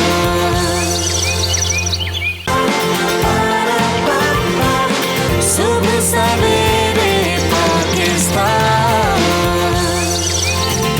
तो जनाब आज हम बात करेंगे कि आंखों के नीचे जो स्याह हल्के बन जाते हैं वो क्यों बन जाते हैं, उसकी वजह क्या होती है। बहुत सारे उसके पीछे रीजंस होते हैं, जिसमें आपकी डाइट भी बहुत मैटर करती है, आपकी नींद बहुत मैटर करती है, आप जिन चीज़ों का या प्रोडक्ट्स का इस्तेमाल करें वो मैटर करता है, पानी का इंटेक बहुत ज़्यादा मैटर करता है आपकी स्किन, आँखों और सारी चीज़ों के लिए। तो इस पर एक तो बात होगी कि वजूहात क्या होती हैं, कुछ लोगों को जेनेटिकली भी होते हैं तो उनके लिए क्या कर सकते हैं, इन चीज़ों पर बात करेंगे। और साथ साथ जो होंठ काले हो जाते हैं, गैर मेयारी लिपस्टिक्स का आप इस्तेमाल कर रहे हो, हेल्दी डाइट ना लेते हो, स्मोकिंग करते हो, या दीगर जो है ना और सारी चीज़ें होती हैं जो कि आपके लिप्स का कलर डीकलर कर देती हैं, जो पिगमेंट आउट हो जाता है, तो उसको कैसे रीस्टोर करना है, अपने जो लिप्स हैं, आइज़ हैं, इनको कैसे खूबसूरत बनाना है और हेल्दी दिखना है। क्योंकि अगर इन चीज़ों के ऊपर अगर नेचुरली या खूबसूरत ना हो या अच्छी ना हो, या आपने इनको ख्याल रख के मेंटेन या केयर ना की हो, तो आप इनके ऊपर कितना भी मेकअप लगा लें वो सूट नहीं करता। तो हम इन सारी चीज़ों पर बात करेंगे। और फिर मेकअप प्रोडक्ट्स जो हैं वो किस तरह से, कौन से कलर्स, ये वो सारी चीज़ें हल्कों को कवर करने के लिए इस्तेमाल करनी चाहिए, इन तमाम चीज़ों पर बात करेंगे। ब्यूटी एक्सपर्ट्स और कॉस्मेटोलॉजिस्ट, न्यूट्रिशनिस्ट हमारे साथ मौजूद हैं। वेलकम करते हैं सबको शो में और सबका तारुफ भी कराते हैं। डॉक्टर अली कासमी ज्वाइन कर रहे हैं जो कि डर्मेटोलॉजिस्ट हैं, आयशा नासिर हैं न्यूट्रिशनिस्ट हैं हमारे साथ, और साथ शीबा गयास हमारे साथ मौजूद हैं जो कि ब्यूटिशियन है। सो पहले फाइंड आउट करेंगे कॉजेज़ एंड देन फिर सॉल्यूशंस की तरफ बढ़ेंगे। सो सबसे पहले डॉक्टर साहब, आँखों के नीचे हल्के पड़ जाना क्यों हो जाते हैं और इसकी वजह क्या होती है, फिर हमें यहाँ पे भी बढ़ने के अब इनको क्योर कैसे करना है। सबसे पहले वजह जानना। हल्के जो होते हैं इसको हम लोग मेडिकली कहते हैं पेरीऑकुलर मेलानोसिस या पेरीऑर्बिटल मेलानोसिस। नहीं, मैं कहता ताकि लोगों को पता चले कि जिनको समझ नहीं है कि हम किस चीज़ की बात कर रहे हैं। इसमें दो किस्म के हल्के होते हैं, याद रखें, जो डार्क सर्कल्स होते हैं। एक होते हैं जो किसी बीमारी की वजह से आते हैं, और एक होते हैं कि जो जेनेटिकली आते हैं। मैं अलग बताऊंगा दोनों का। एक है जिसका इलाज हो सकता है, एक है जिसका इलाज नहीं हो सकता। जेनेटिकली कोई चीज़ आपकी जीन्स में जब आती है, जेनेटिकली जब एक डेवलपमेंटली आपके अंदर आती है तो वो ठीक नहीं हो सकती। हल्के यूजुअली 90% जो हल्के हैं जिसमें वो जेनेटिकली आते हैं। हम पहला जब पेशेंट से हिस्ट्री लेते हैं कि भाई आपके पेरेंट्स में, माँ में, बाप में, किसी में के बिल्कुल हिस्ट्री में आता है, 90% है कि उनके अंदर आते हैं हल्के। अब जो जेनेटिकली आए वो हल्के कभी ख़त्म नहीं होते, और उसकी वजूहात होती हैं कि जो उससे आप उसको इम्प्रूव बेहतर कर सकते हैं। जिस तरह आपने अभी अपने इंट्रो में ही बताया है कि हल्का वो चीज़ है कि जो अगर जेनेटिकली आ भी जाए तो आप इसको ख़राब भी कर सकते हैं, बेहतर भी कर सकते हैं। किस तरह? हैबिट्स अपनी ठीक करें, सबसे इम्पॉर्टेंट है। दवाई की बजाय हैबिट्स के लिए होता है। हैबिट्स में मुराद क्या है? आप अपना सोना, जागना, खाना पीना, आपकी बारी कम करना, स्ट्रेस, टेंशन्स, एंग्जाइटीज़, मोबाइल का इस्तेमाल, ये वो चीज़ें जो हर वक्त आपके स्ट्रेस देनी है आपको, हर वक्त को इसी चीज़ का होना है। बहुत बच्चों में बहुत कॉमन होता है, जो एग्ज़ाम्स करीब आते हैं, बहुत लेट नाइट पढ़ना, सुबह जल्दी उठ जाना, तो वही जो हल्के हैं उनके, जिनके अंदर भी है, वो बढ़ जाते हैं उसके अंदर। तो ये तो हो गया जो जेनेटिकली एक चीज़ आई, आप इसको ठीक नहीं कर सकते। इसके लिए बहुत थेरेपीज़ डिफरेंट आई हैं। हल्के कभी किसी थेरेपी से ठीक नहीं होते। अच्छा। इसके लिए पीलिंग्स भी आई हैं, लेजर्स भी आई हैं, ऑक्सीजन थेरेपीज भी आई हैं। किसी से 19-20 का फ़र्क पड़ेगा, वो चीज़ वहीं की वहीं रहेगी। अब दूसरे जो हल्के हैं, दूसरी किस्म के जो बता रहा हूँ, वो होते हैं जो डिजीज़ के साथ आते हैं। अच्छा। आपको कोई डिजीज़ है, चंबल है, एक्जिमा है, पोस्ट कोई लाइकन प्लानिस या स्किन की बहुत डिजीज़ हैं जो जाती हैं तो अपना हल्के से छोड़ जाती हैं, वो है जो ठीक हो जाएगा। आप डिजीज़ को ठीक करें, समझे चंबल है, खुद से ड्राई एक्जिमा बना हुआ है, आँखों को रगड़ रहे हैं, आंखों में दवाइयाँ डाल रहे हैं जिसकी वजह से आपके हल्के वहाँ पर स्टार्ट हो गए कॉन्टैक्ट एलर्जीज़ हैं, जो एलर्जीज़ आपको आ रही हैं उससे हल्के, आप उस एलर्जी को ठीक करें, चंबल को ठीक करें, आपके हल्के जो हैं वो बिल्कुल ठीक हो जाएंगे। तो डिजीज़ वाला ठीक हो जाएगा, इनहेरिटेंस वाला ठीक नहीं होता। सही। तो अच्छा, जब हम बात करते हैं आयशा के हल्के हैं तो डाइट, जैसे भी डॉक्टर साहब भी कहते हैं, बहुत ज़्यादा मैटर करती है, नींद बहुत मैटर करती है, तो किन चीज़ों से जो है ना जिनके बहुत ज़्यादा डार्क हो वो क्या चीज़ें इस्तेमाल कर सकते हैं, अपना जो फूड इनटेक है उसको बेहतर कर सकते हैं? और फिर नींद पे भी मैं चाहूँगी कि स्पेशली आप बताएं कि कितने आवर्स जो है ना वो सोना ज़रूरी है। देखिए बेसिकली इसमें हमारा लाइफस्टाइल आ जाता है। अगर हमारा लाइफस्टाइल सही नहीं है तो बॉडी ने कहीं ना कहीं हमें उसकी कोई ना कोई निशानी देनी ही देनी है। जो हम अपने अंदर डालते हैं वो हमारी शक्ल पे कहीं ना कहीं नज़र आ रहा होता है। अगर हमारी डाइट किसी चीज़ की डेफिशिएंट है, जैसे आयरन की अगर डेफिशिएंसी हो रही है तो हो सकता है उसकी एक वजह हो सकती है कि हल्के जो हैं वो चेहरे पे आना शुरू हो जाएंगे। अब हमने करना क्या, पहले तो बैलेंस डाइट, जिस पे मैं अक्सर बात करती हूँ, बल्कि हमेशा बात करती हूँ कि हमने बैलेंस डाइट लेनी है, कोई भी चीज़ खुद से छोड़नी नहीं है, कोई भी चीज़ खुद से ज़्यादा बढ़ा नहीं देनी। आयरन एंड विटामिन सी, दो चीज़ें जो हैं ये बहुत इंपॉर्टेंट है। आयरन के लिए हमारे पास आ जाते हैं रेड मीट, जिसके अंदर बीफ, मटन वगैरह आ जाता है, फिर दालें वगैरह आ जाती हैं। एंड देन आयरन के अच्छे सोर्सेज में लेंटल्स वगैरह, जैसे दालें वगैरह, वो तो मैंने जिक्र कर दिया, लाल लोबिया वगैरह वो इसके अंदर आ जाता होता है। देन ऑर्गन मीट, कलेजी, गुर्दे वगैरह वो आयरन के अच्छे सोर्सेज हैं। एक तो आयरन का अपना इंटेक अच्छा कर दे। विटामिन सी एंटीऑक्सीडेंट है, वो भी हल्कों को बेहतर करने में, ये नहीं कि वो बिल्कुल ठीक कर देगा, जाहिर है कोई भी डाइट हल्कों को बिल्कुल ठीक नहीं कर सकती, कोई भी डाइट ऐसी नहीं है, लेकिन कुछ हद तक एक तो ये कि उसको बढ़ने से रोक सकती है एंड सेकेंडली उसको मैनेज करने में हेल्प कर सकती है। अगर आपका कोई ट्रीटमेंट वगैरह चल रहा है और उसके साथ आप डाइट ही सही नहीं ले रहे तो फिर ज़ाहिर है ट्रीटमेंट भी आपका प्रोलॉन्ग हो जाएगा। विटामिन सी का बहुत इंपॉर्टेंट रोल है। विटामिन सी ऑरेंजेस वगैरह, स्ट्रॉबेरीज आ रही हैं उसके अंदर अवेलेबल है। अमरूद को बहुत अंडर एस्टिमेट किया जाता है, लेकिन अमरूद के अंदर विटामिन सी का एक अच्छा खासा कंटेंट है। इसके अलावा जो हमारे पास राउंड द ईयर चीज़ अवेलेबल होती है वो लीमो होती है, उसका इस्तेमाल किया जा सकता है। देन कम्स विटामिन के।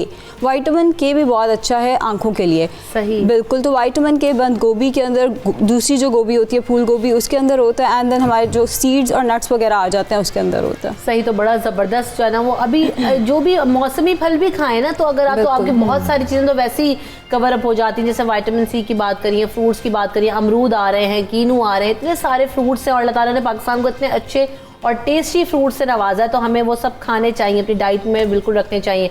तो शीबा, जब बहुत ज़्यादा जिनकी डार्क सर्कल्स होते हैं, ब्लैक आइज हो रही होती है नीचे से, तो उनको कैसे जो है ना वो फिर मेकअप जब स्टार्ट करती हैं तो कैसे उनको कवर किया जाता है, और फिर आप टिप्स कुछ देंगी कि खुद से कैसे हम उनको कर सकते हैं कवर? अब तो जैसे हम लोग डार्क सर्कल की बात कर रहे थे, तो एक तो ये होता है कि अब लोगों को बहुत ज़्यादा अवेयरनेस खुद ही ऑटोमेटिकली होना शुरू हो गया है। वो जब भी हमारे पास मेकअप की अपॉइंटमेंट लेते हैं या ब्राइड आती है तो ऑलमोस्ट वो 15-20 डेज़ पहले हमारे पास अपने विजिट्स, अपने कंसल्टेशन वो स्टार्ट कर देते हैं। अच्छा। क्योंकि वो बहुत बहुत ज़्यादा कॉन्शियस होते हैं कि जी हमने अपने मेकअप को कैसे कैरी करना है, हमारी स्किन कैसी है, हर चीज़।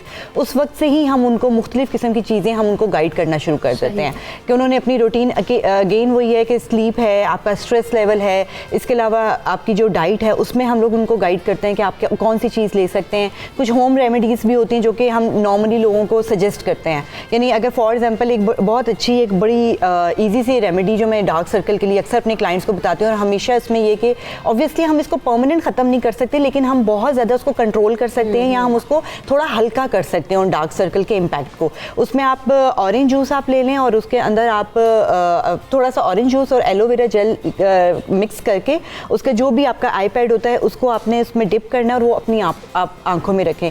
विद इन 1 वीक आपको एक बहुत ज़्यादा डिफरेंस आपको उसमें फील होता है। यानी एक ऐसी रेमेडी है ये जो बिल्कुल आप बहुत ईजी टू डू है। और यहाँ पे एक और भी प्रॉब्लम आती है, जो मेरे पास क्लाइंट आते हैं उनको डार्क सर्कल और पफिनेस में डिफरेंस पता नहीं होता।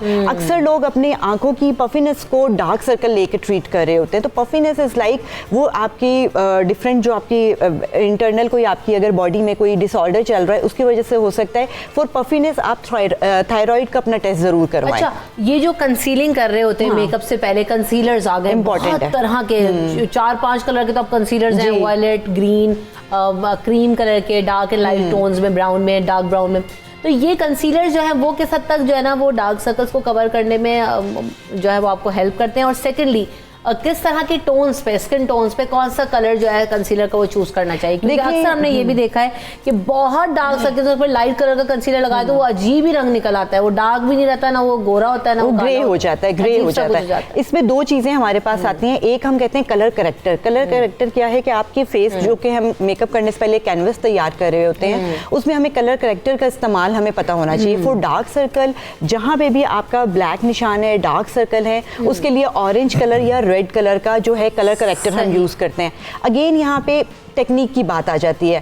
कुछ स्किन ऐसी हैं जो कि अगर हाइड्रेटेड है, मॉइस्चराइज्ड हैं, तो उसमें हम डायरेक्ट कलर करेक्टर अप्लाई कर सकते हैं। लेकिन कुछ स्किन ऐसी हैं जो अगर ड्राई हैं तो फिर हमें बेस के साथ उसको एक स्पेसिफिक क्वांटिटी होती है, उसके साथ मिक्स करके लगाना पड़ता है।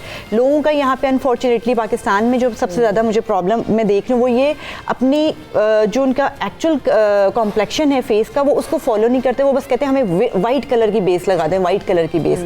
अब होता है क्या है, उनके ऑलरेडी डार्क सर्कल हैं, अब उनको किसी ने बस बता दिए नहीं। अगर फॉर एग्जांपल आज मैंने बोल दिया ऑरेंज करेक्टर है, तो बस कलर करेक्टर उन्होंने लिया और अपने डार्क सर्कल पे उन्होंने लगाना शुरू कर दिया, उसके ऊपर वो बिल्कुल वाइट कलर की बेस लगाएंगे, तो बजाय एक इम्पैक्ट अच्छा आने के वो बिल्कुल उनको ग्रे टोन में ले जाएगा। तो कलर करेक्शन जो है इट्स लाइक एक प्रॉपर एक टेक्निक है।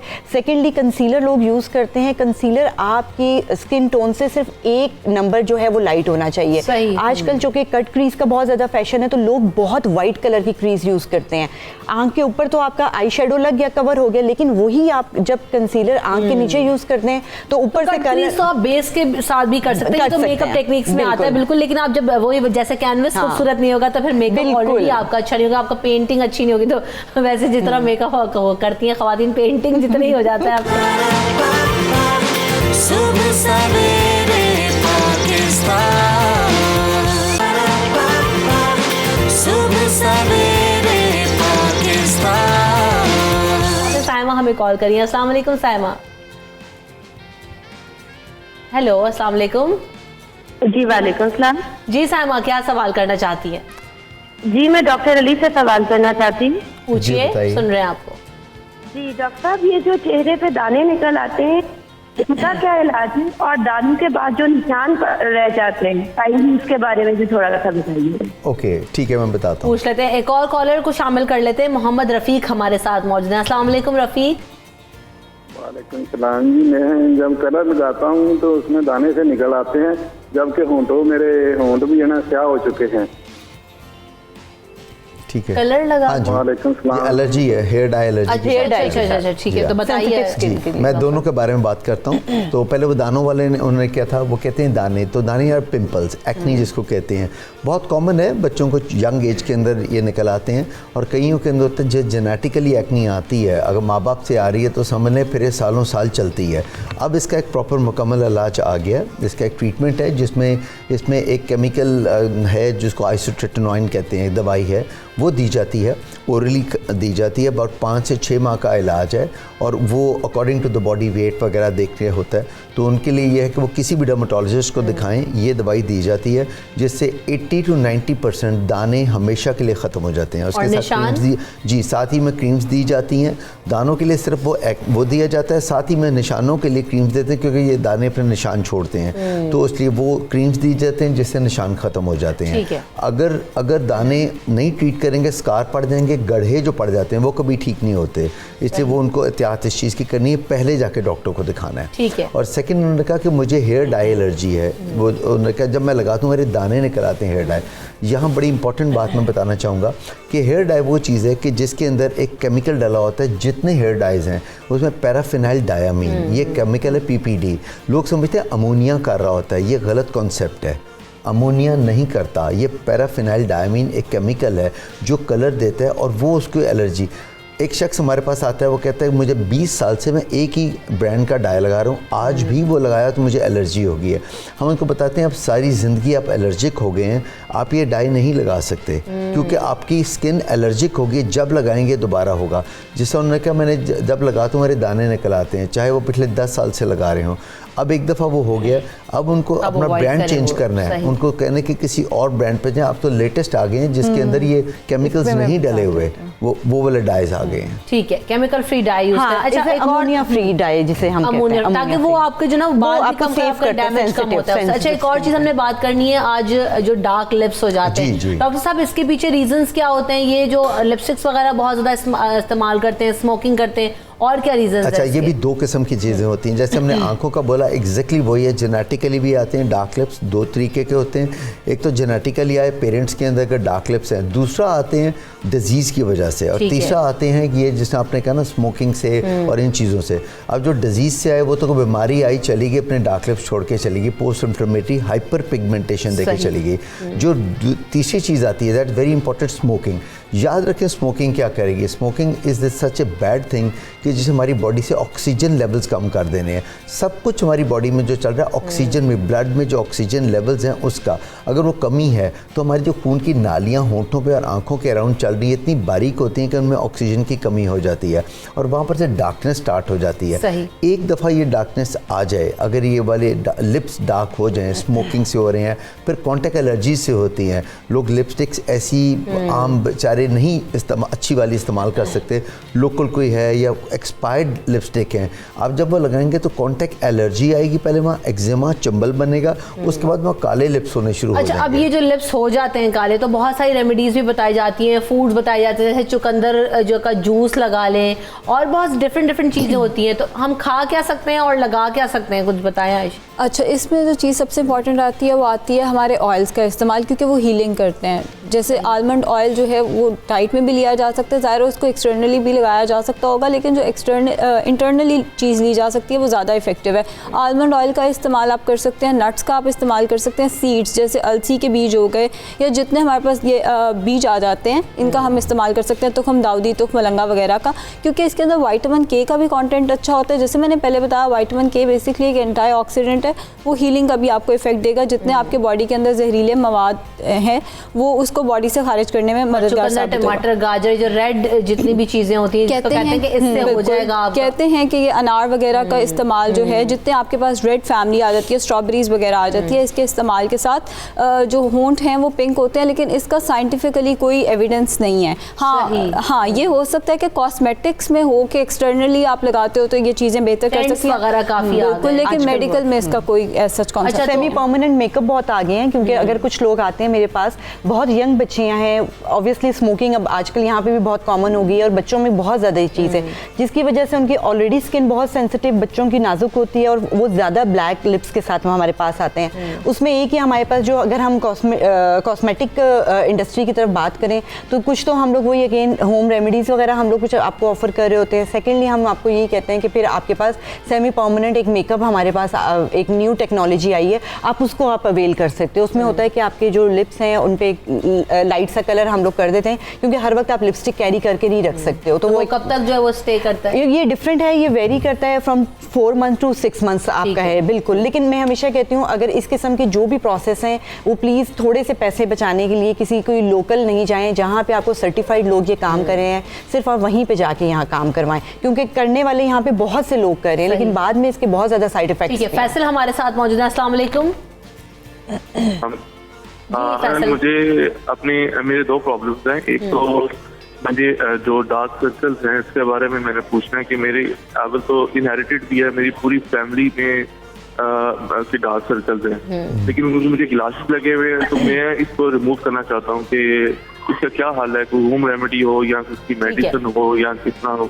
और सेकंड ये कि लिप्स के जो अपर साइड है, यानी कि जो विजिबल वाइट की साइड है, उसकी एक लेयर जो है वो भी, हालांकि मैं स्मोकिंग नहीं करता किसी किस्म का कुछ नहीं, लेकिन वो मेरी वो भी मुझे समझ नहीं आता कि वो क्या किसी विटामिन की कमी है या वो कैसे है। ड्राई और ब्लैक है?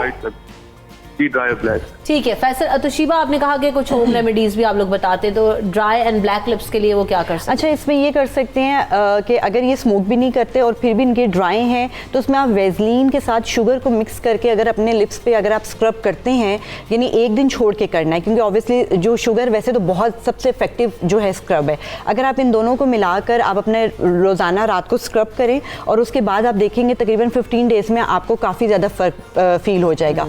सेकेंडली, अगर डार्क सर्कल का अगर आप कहते हैं, जैसा जो मेरा बेलाडोना लाउंज है वहाँ पे हम लोग हाई फ्रीक्वेंसी के साथ एक डार्क सर्कल का हम लोगों ने ट्रीटमेंट अभी इंट्रोड्यूस करवाया है और उसमें तकरीबन हमें 60 to 70% हमें जो रिजल्ट्स हैं विद इन 1 वीक हमें मिल रहे हैं।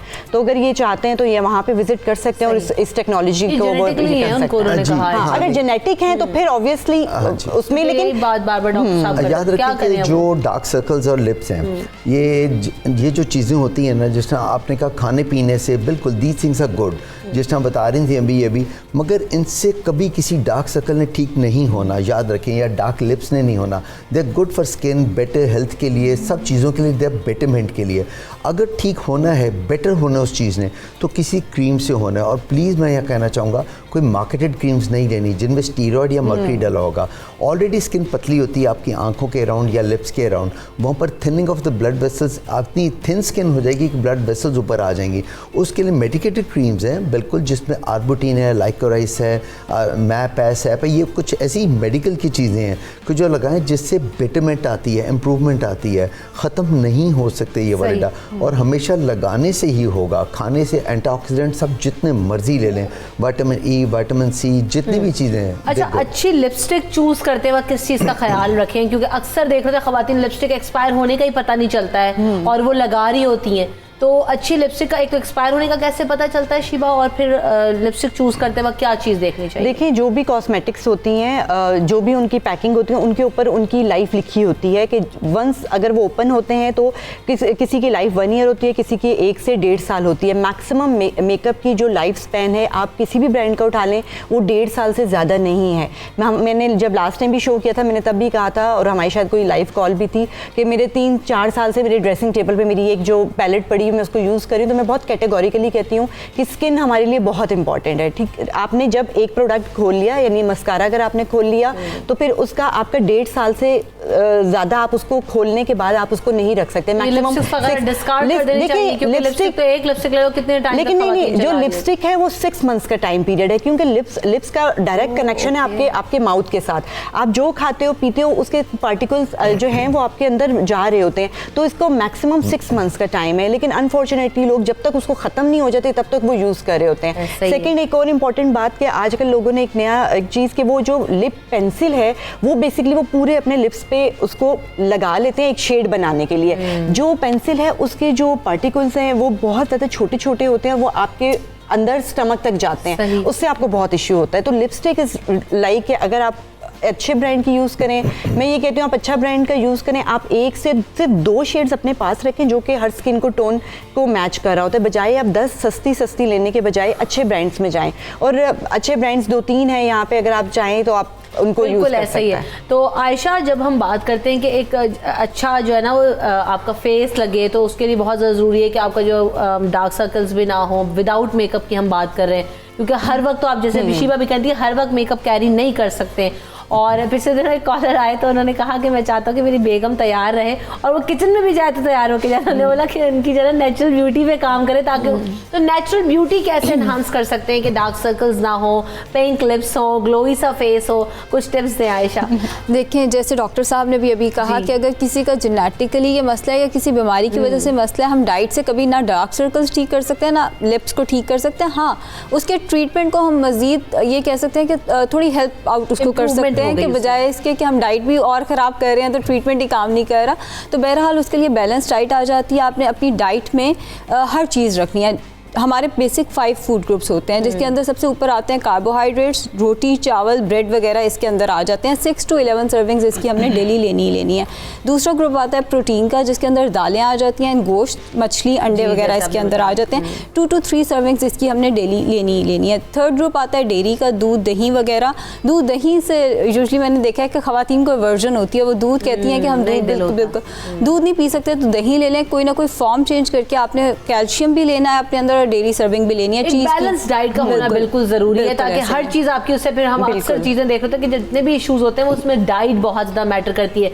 तो अलीका आजमी, आप जो है वो इसको आई थिंक डाइट पे हम सब कह रहे हैं और बिल्कुल बहुत ज़रूरी है। एक बहुत इंपॉर्टेंट चीज़ जो हम सब भूल रहे हैं, दैट इज़ द एक्सरसाइज। मैं हमेशा बताता हूँ एक्सरसाइज सबसे इंपॉर्टेंट चीज़ है, क्योंकि एक्सरसाइज से क्या होता है बच्चों में, बड़ों में, बूढ़ों में, कि उससे क्या होगा कि ब्लड की सर्कुलेशन, जितना कुछ हमारी बॉडी में होना है सब ब्लड ने करना है, क्योंकि ब्लड ऑक्सीजन कैरी कर रहा होता है। तो इसलिए ब्लड की सर्कुलेशन इज़ वेरी इंपॉर्टेंट। आप अगर सारा दिन बच्चे बैठे रहते हैं, कंप्यूटर पे खेलते रहते हैं, आंखों पे उतना स्ट्रेन पड़ता है, अगर जब तक वो अपनी एक्सरसाइज नहीं करेंगे ब्लड की सर्कुलेशन इंप्रूव नहीं होगी, ऑक्सीजन लेवल। अच्छा, एक और चीज़, अभी डिफरेंट तरह के मास्क आ रहे हैं, लिप मास्क भी आ गए हैं, आई मास्क भी आ गए हैं, तो वो काम करते हैं?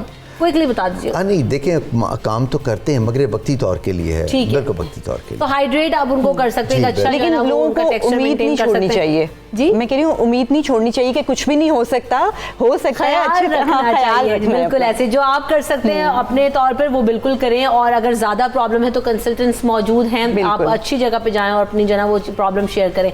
Thank you so much everyone for coming this show, और आपने इतनी जबरदस्त टिप्स भी दी और एजुकेट भी किया सबको। मकसद यही हमारा होता है कि हम लोगों को जो सही तरीका और सही चीज है वो बताएं। ब्रेक लेते हैं इसी पॉइंट पर, ब्रेक के बाद हाजिर होंगे अपने अगले सेगमेंट में। देखते रहिए सुबह सवेरे पाकिस्तान।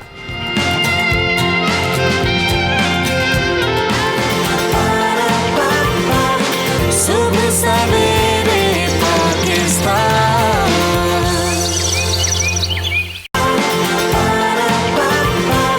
सुबह सवेरे पाकिस्तान।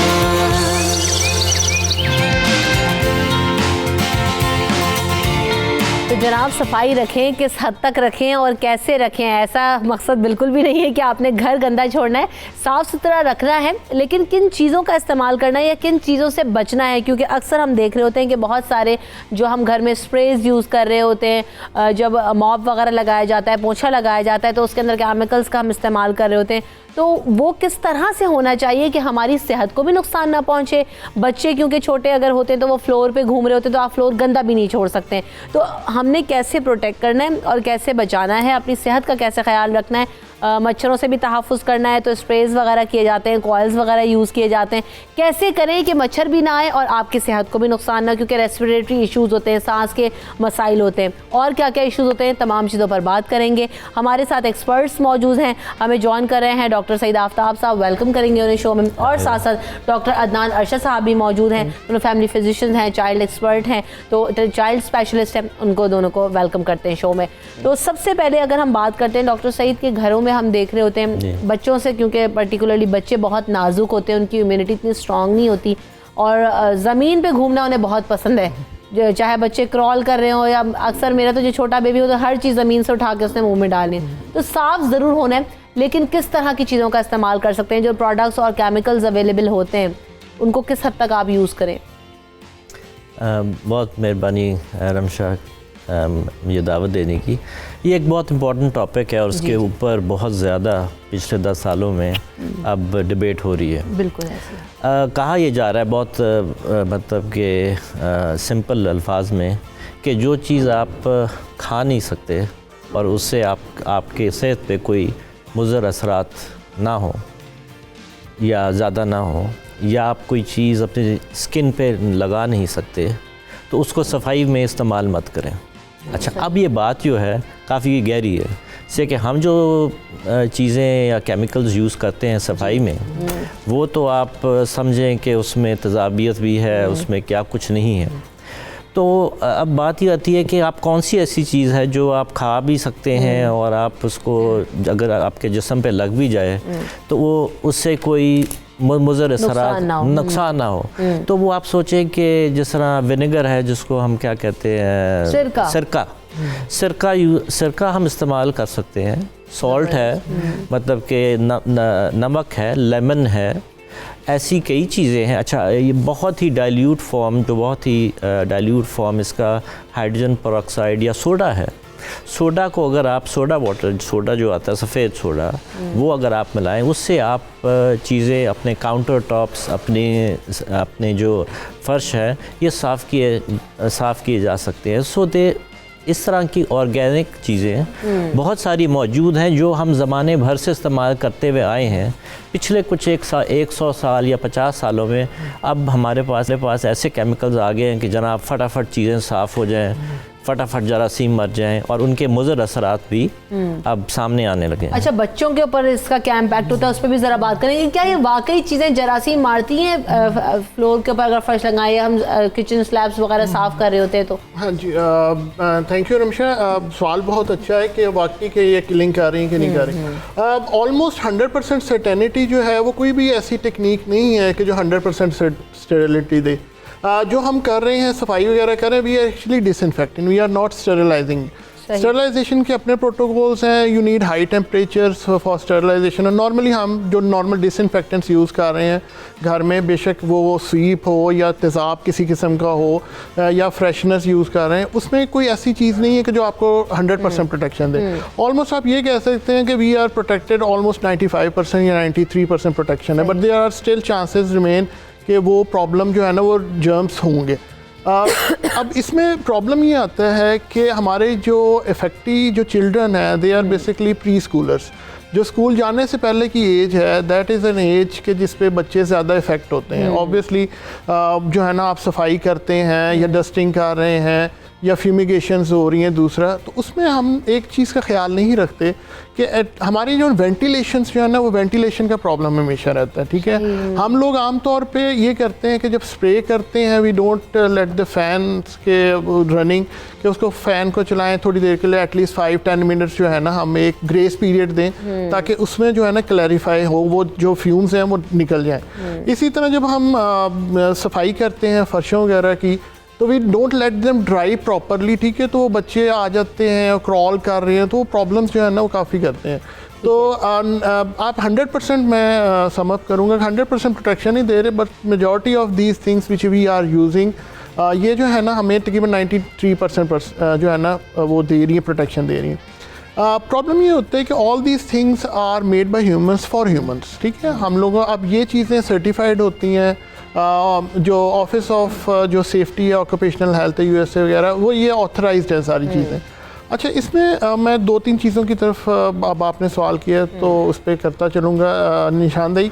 एक तो चीज़ ये होती है कि लेबल्स जो होते हैं ना, दीज आर मोस्ट इंपॉर्टेंट। ठीक है, हम उस पर चीज़ों पे जो लेबल्स होते हैं, नॉर्मली वी डोंट गो और रीड द लेबल्स, वो हम पढ़ते नहीं। अच्छा, अब आप इस तरह की सारी चीज़ों पे देखें कि according to occupation health guidelines इस पर लेबलिंग ज़रूरी, और उस पर उन्होंने ये भी लिखा होता है कि इन केस ऑफ ओवरडोज या पॉइजनिंग का आपने क्या कॉन्टैक्ट करना है, या आपने इमीडिएट मेजर्स क्या लेना है, जिसने आई वॉश करना है या हैंड्स वॉश कर लेने आपने करना है। तो ये चीज़ें जो है ना बहुत इंपॉर्टेंट है। एक तो लेबल्स पढ़ने चाहिए। ठीक है, खास तौर पे बच्चे तो नहीं पढ़ेंगे, लेकिन माँ बाप की जिम्मेदारी, बड़ों को पढ़ना चाहिए। आप एक दफ़ा लेबल पढ़ लेते हैं, you don't have to repeat it again and again. अच्छा, दूसरा हमारी प्रॉब्लम ये है कि when we are using, specially washrooms में जो हम यूज़ करते हैं चीज़ें, WC की सफाई के लिए यूज़ कर रहे हैं, अच्छा वो with the passage of time उनके लेबल्स होते हैं। ठीक है, अच्छा वो भी बड़ा डेंजरस है, वो एक बड़ा होता है कि ख़वातीन जो ये जो गंधक का तेजाब वगैरह मिला तो उसमें तो कोई लेबल नहीं होता, उसके लिए क्या करें? अच्छा, इस्तेमाल भी कर लेती है, डर भी लग रहा होता है और जो ना फ्यूम्स भी निकल रहे होते हैं, but still they use it. हाँ, वो इसलिए होता है ना कि आप जो चीज़ें लें वो ऑथेंटिकेटेड प्रोडक्ट्स हैं, it cost a little bit more, but लेकिन दे प्रोटेक्ट यू मोर। ठीक है, और इसमें बहुत ज़रूरी है।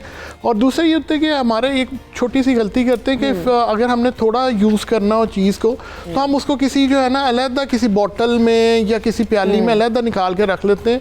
वो बहुत एक्सीडेंट्स होते हैं कि अगर एक्सीडेंटली बच्चा आ जाता है क्रॉल करके, या उसे नहीं पता कि ये चीज़ इस तरह की है, ये डेंजरस है मेरे लिए, वो इस्तेमाल करते हैं, उसके लिए बड़ा सुबह सवेरे पाकिस्तान, सुबह सवेरे पाकिस्तान। बच्चे क्योंकि ज़मीन पर क्रॉल कर रहे होते हैं और अक्सर जैसे अभी मैंने भी कहा कि फूड कोई पड़ा हो या कोई भी चीज़ उठा के मुंह में डाल लेते हैं। और हम देख रहे थे कि जो स्प्रेज वगैरह हम कर रहे होते हैं, चाहे वो मच्छरों के लिए किया जाए या साफ़ करने के लिए, फर्श को साफ़ करने के लिए केमिकल्स का इस्तेमाल किया जाए, वो फ्यूम्स तो रहते हैं एयर में। वो बच्चों के लिए सांस वगैरह की जो प्रॉब्लम्स होती हैं वो भी बच्चों को इसी वजह से हो सकती हैं, या इससे कॉम्प्लिकेशंस क्या होती हैं बच्चों को? इसके ऊपर तो आपने बहुत अच्छा सवाल किया। इसके ऊपर तो अब काफ़ी रिसर्च है, कनेडियन जो है लोग, उन्होंने इसके ऊपर काफ़ी रिसर्च किया। उन्होंने कहा है कि जी क्योंकि उनके घर बंद होते हैं ऐसे ही है, और वो इस तरह के केमिकल्स जो हैं वो सफाई के लिए, बाथरूम में फ़र्श की सफाई के लिए, खुशबू के लिए वो यूज़ करते हैं। वो कहते हैं कि कम से कम 40% एज़मा, एलर्जी, आँखों से पानी निकलना छोटे बच्चों के लिए, ये इसमें उन्होंने एक इंक्रीज़ देखा है। एक और चीज़ उन्होंने देखी है कि जो केमिकल्स होते हैं ये बच्चे जब खाते हैं तो वो नॉर्मल जो बच्चों के जो कीड़े होते हैं, जो एक आम कीड़े होते हैं, वो उन अच्छे कीड़ों को केमिकल्स मार देते हैं, और मतलब के जो बुबरे के कीड़े होते हैं वो ज़्यादा मतलब के फ़रोग़ देते हैं, और उसकी वजह से ओबेसिटी, मोटापा, वो भी इन केमिकल्स की वजह से आ रहा है। तो इसके ऊपर रिसर्च बहुत ज़्यादा हो रही है कि भाई आप कोशिश ये करें कि ये जो केमिकल्स हैं जिससे आप घर की सफाई कर रहे हैं, फर्श की सफाई कर रहे हैं, छोटे बच्चे हैं आपके क्रॉल कर रहे हैं, वो ये केमिकल्स पी सकते हैं, खा सकते हैं, उससे उनकी डेथ हो सकती है। Number 1 cause of non accidental death जो है वो इन केमिकल्स की वजह से है। तो सिर्फ इसके मुज़र असरात जो हैं वो सिर्फ उनकी सेहत पे नहीं है, बल्कि वो उनको खाने से या उनको पीने से उन बच्चों की मौत भी वाक़या हो सकती है। तो बहुत उनको बल्कि छुपा के रखना चाहिए, क्योंकि बच्चे तो हर छोटी सी जगह पे भी जाके चले जाते हैं, और कभी भी अगर आपकी नज़र चूकी और उसने उठा के, अल्लाह ना करे कि पी लिया किसी भी बच्चे ने, तो बहुत ज़्यादा ख़तरनाक हो सकता है। हमारे साथ एक कॉलर मौजूद है बासित, तो उनसे बात करते हैं। अस्सलाम वालेकुम बासित। जी वालेकुम सलाम जी। सबसे पहले तो बहुत शुक्रिया आप लोगों का कि ये बड़ा अच्छा अवेयरनेस वाला प्रोग्राम है। Thank you. और मैं ऑस्ट्रेलिया से बात कर रहा हूँ। यहाँ पे तो हमारे पास शाम के तकरीबन 4:45 हो चुके हैं, और बड़ा सूट करता है हमें ये टाइम देखने के लिए, और बड़ी अच्छी इन्फॉर्मेशन मिलती है। बहुत शुक्रिया, थैंक यू सो मच। और सेकेंडली एक चीज़ मैं हाईलाइट करना चाहूँगा, वो ये है कि हमारे एक जानने वाले हैं, तो वो कोई उन्होंने जो था ना, ये डिश वॉशर जो था, उसका जो डिटर्जेंट लिक्विड जो था वो गलती से बच्चे की आंख में चला गया था, तो उससे बड़े उसके गलत असरात हुए। स्पेशली एक एडवाइस है, उसके बच्चे की ना आई बॉल्स जो फिर गई थी, उनकी नीचे लोकेशन डिस्टर्ब हो गई थी। और दूसरा मैंने एक क्वेश्चन मैंने ये पूछना था, जो हमारे स्पेशलिस्ट बैठे हुए हैं, कि मैं बगैर नाम लिए कोई भी ब्रांड का मैं बात करूंगा कि उसमें जो ये इंसेक्ट किलर्स वगैरह जो मार्केट में अवेलेबल हैं, उनमें कुछ ऐसे भी इंसेक्ट किलर्स हैं जिनके ऊपर अगर आप इंग्रेडिएंट्स में पढ़ें तो वो उसके ऊपर ह्यूमन कोरोना वायरस भी लिखा हुआ है। अदर देन दैट अगर आप देखें तो hepatitis A virus from duck जो है वो भी लिखा हुआ उसके ऊपर। तो आया कि वो किस तरह वो बेनिफिशियल है थोड़ा सा, क्योंकि मैं तो काफी हिल गया हूँ जब से कोरोना वायरस का सिलसिला स्टार्ट हुआ था, तो हमने इंग्रेडिएंट्स वगैरह पढ़ने शुरू किए, तो उस पर काफी जो है ना हमें इसकी जरूरत है अवेयरनेस। ठीक है, क्या हो सकता है। अच्छा, तो बात करते हैं इस पर। एक और पहले कॉलर शामिल कर लेते हैं, फिर सारे जवाब लेते हैं। ईमान हमें कॉल करिए। अस्सलाम वालेकुम ईमान। वालेकुम अस्सलाम, कैसी हैं आप रमशा? अल्हम्दुलिल्लाह जी। ईमान क्या पूछना चाहती हैं? जी बहुत अच्छा टॉपिक है। एक्चुअली बच्चों की वजह से तो वैसे बंदा घर में परेशान रहते, क्या किया जाए। अच्छा, लेकिन अब फर्श तो साफ करेंगे तो मतलब किस किस्म के भी फिनाइल यूज किया जाए? इसके अलावा बच्चों के टॉयज होते हैं, बच्चे मुंह में डालते हैं, जमीन पे गिर जाते हैं, उनको किस तरह से साफ रखा जा सकता है? खाली पानी से धोने से तो जरासीम नहीं जाते, तो इसमें थोड़ा सा गाइड कर देंगे क्या यूज किया जाए उसके लिए। सही, बड़ी वैलिड बात है कि टॉयज अब कितनी दफा धोया जाए, इंडियन बच्चे कहते हैं, माँ कहती है भाई ले लो ऐसे। ठीक है, जावेद कायम खानी हमारे साथ एक कॉलर मौजूद है। अस्सलाम वालेकुम जावेद। अभी ये वालेकुम सलाम। मेरा भी यही सवाल था ईमान वाला कि हम क्या तदाबीर करें जो हम बच्चों को इन चीजों से बचा सके। ठीक है, तो सबके सवालों के जवाब लेते हैं। सबसे पहले जो बासित ने सवाल किया, ऑस्ट्रेलिया से हमारे साथ थे, तो ये जो कोरोना वायरस का भी उसमें लिखा हुआ है जी, कैसे हो सकता है बताइएगा। अच्छा देखिए, प्रॉब्लम ये है कि हम लोग ना अनफॉर्चुनेटली ये है हम लोगों का ना एक चीज़ क्रिएट होती है और एक चीज़ डिजीज़ आती है, तो हम बहुत ज़्यादा हाइप क्रिएट कर लेते हैं, और वो शायद उस डिजीज़ को कैश कराना भी शुरू हो जाता है मार्केटिंग टेक्निक्स में। ये एक्चुअली साइकोलॉजिकल गिमिक्स हैं बहुत ज़्यादा। ठीक है, we are working on corona virus, we will be developing corona virus vaccine और ट्रीटमेंट्स उसकी है। बहुत कुछ एंटीवायरल ड्रग्स भी हैं जो कि कोरोना वायरस के लिए इफेक्टिव हैं क्लिनिकल ट्रायल्स में, जो कि रिकमेंडेड हो रही हैं। अच्छा, हम जब हाइप क्रिएट करते हैं ना, तो ये हाइप सबसे ज़्यादा प्रॉब्लम ये क्रिएट करती है, हमें रॉन्ग प्रैक्टिसेस की साइड ले जाती है। अब आपने मास्क के देखे हैं कि अगर मास्क नहीं मिल रहा तो वो कभी किसी ने वो जो है ना ऑरेंज पील लगाया हुआ है, किसी ने कुछ किया, मतलब मेम्स जो है ना बड़ी आ रही हैं। तो उसमें ये ना कि हम रॉन्ग प्रैक्टिसेस की साइड में जा रहे हैं। हम लोगों को ये नहीं बता रहे कि अगर आप WHO के गाइडलाइंस के मुताबिक if you wash your hands for at least 40 to 60 seconds, जो वो 7 स्टेप्स हैं, अगर आप उनको फॉलो करेंगे तो you will be safe from virus. और वायरस बड़ी आराम से डिकंटेमिनेट हो जाता है। You don't need hi fi science for this one. अच्छा, हम ये नहीं कहते कि जी हम बच्चों को ये नहीं बताते या बड़ों को ये नहीं बताते कि जो टी एरियाज है, it's your eyes, nose and mouth, ठीक है, अगर आप हाथ टच करते हैं सरफेसेस को, ठीक है, तो काइंडली आप उसको आंखें ना मलें, नाक पे ना लगाएं, मुंह पे ना लगाएं, आप कोरोना वायरस से प्रोटेक्टेड है, क्योंकि ये ड्रॉपलेट इन्फेक्शन है, ये ड्रॉपलेट से जाएगा अनटिल अनलेस आप किसी को टच करेंगे। अच्छा, उसको गलत बना के हमने मास्क पे करना शुरू किया। मास्क जो है that is a part of respiratory hygiene when your hand hygiene is compromise. तो हैंड हाइजीन सबसे ज़्यादा है।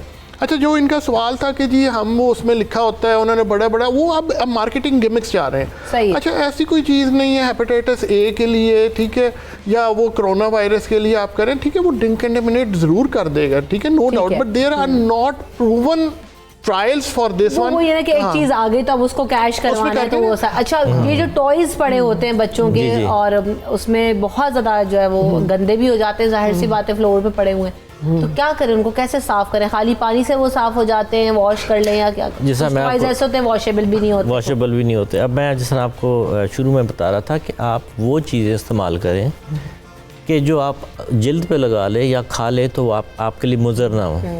सोडा हो गया, लेमन हो गया, वाटर हो गया, ये चीज़ें जो हैं अगर आप इनके साथ, लेमन के साथ कई बार आप चिकनाई, थोड़ा लेमन जूस, सोडा, पानी, उसके साथ आप ये अगर आराम से ये जो बच्चों के खिलौने हैं ये अगर आप साफ़ करके उनको ड्राई कर दें, धूप में रख दें, ड्राई कर दें, तो उसमें से काफ़ी गंद बला चीज़ें जो हैं वो रिमूव हो जाएंगी। पड़े हुए हैं, जैसे फॉर एग्जांपल ये प्रैक्टिस आप हफ्ते में एक दफ़ा कर लेंगे, ठीक है, उसके बाद टॉयज पड़े हुए हैं आम घर में फ्लोर के ऊपर, तो वो जो है यकीनी तौर पर उनमें डस्ट भी आएगा, उसमें बच्चों के हाथों से भी जर्म्स लगेंगे, तो क्या करना चाहिए? लेट देम प्ले, या जो ना वो कुछ माए तो ओवर प्रोटेक्टिव हो जाते हैं, कुछ बिल्कुल ही जो ना वो नहीं देखती कि बस अब छोड़ो इसको खेल लेते हैं, क्या करें? ओवर प्रोटेक्टिव हो या लेट देम प्ले? उसमें सबसे जो आप ख़राब काम ये कर सकते हैं कि आप कोई केमिकल लेके उस पर स्प्रे मारना शुरू कर दें, ठीक है, ये काम आपने तो मेरा ख्याल से जो इस वक्त बातें चल रही हैं उसमें से ये चीज़ तो सामने आ रही है कि ये जो आपने जो केमिकल्स मिलते हैं कि जी आप ये डिसइंफेक्ट हो जाएगा, ये फलाना हो जाएगा, ये हो जाएगा, और उनके जो हैं पाकिस्तान में कोई लेबल्स उनके अंदर क्या है वो पता भी नहीं है आपको, ठीक है, और उसमें से खुशबू भी आ रही है और लग भी रहा है, ये चीज़ें तो आप ना करें इस्तेमाल। सबसे पहला तो इसमें ये पैगाम है कि आप ना इस्तेमाल करें। हाँ, जो चीज़ आपके जिस तरह बच्चों ने कोई खिलौने ज़मीन पे गिरा दिए, उनको उठा के आम, सोप, वाटर, सोडा, इस तरह की चीज़ें आम चीज़ों में वॉश करें, खुले पानी में वॉश करें और ड्राई करने के लिए रखते हैं, और फिर बच्चों को इस्तेमाल के लिए दोबारा यूज़ कर लें। सही। बस वो चीज़ें इस्तेमाल करें जो पुराने ज़माने में हम करते थे। ठीक है। ये कोशिश मत करें कि जी 100% आप उसमें से जरासीम का खात्मा कर देंगे और वो फलाना, ये आप प्लीज़ कोशिश मत करें, ये हो भी नहीं सकता। ठीक है। फ्यूमिगेशंस वगैरह बहुत ज़्यादा होती हैं अभी घरों के अंदर, which is very good thing, हम उसको बिल्कुल भी डिस्करेज नहीं करें कि जाहिर सी बात है घर में कीड़े मकोड़े हो जाते तो you are very safe use करते हैं। प्रिकॉशनरी मेजर्स क्या होने चाहिए?